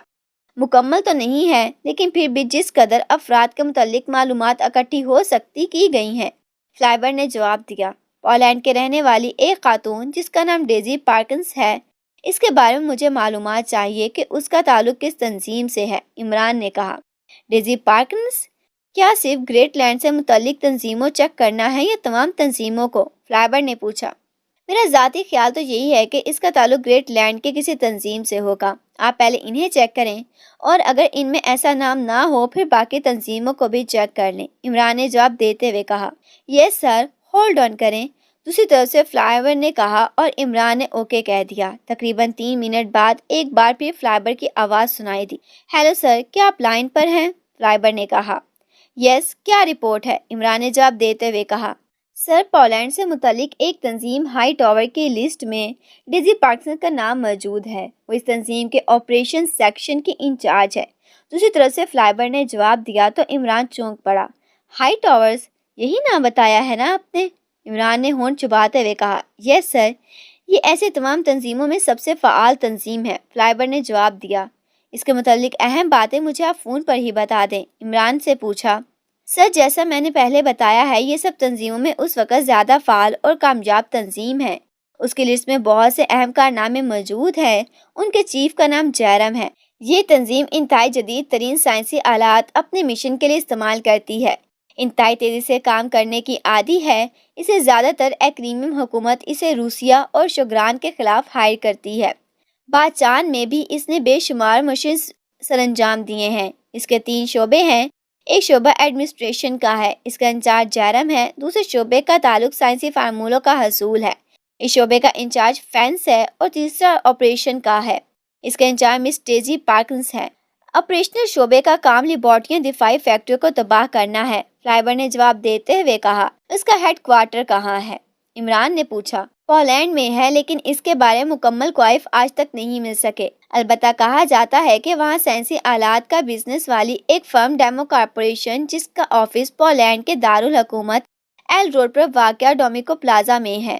ڈومیکو کارپوریشن کا چیئرمین مسٹر سالٹ کے ذریعے عام طور پر ہائی ٹاور سے رابطہ کیا جاتا ہے، فلائبر نے جواب دیتے ہوئے کہا۔ اچھا، مس ڈیزی کے متعلق مزید معلومات؟ عمران نے پوچھا۔ مس ڈیزی پولینڈ کے کسی مقامی کالج میں ملازم ہے، بس اتنا ہی معلوم ہے، دوسری طرف سے کہا گیا۔ اوکے ٹھیک ہے، بل بھجوا دیجیے، گڈ بائے، عمران نے کہا اور ریسیور رکھ دیا۔ ہائی ٹاورز، میرا خیال ہے کہ یہ نام میں نے پہلے بھی سنا ہوا ہے، میں لائبریری میں چیک کرتا ہوں۔ عمران نے کرسی سے اٹھتے ہوئے اور پھر تیز تیز قدم اٹھاتا لائبریری کی طرف بڑھ گیا۔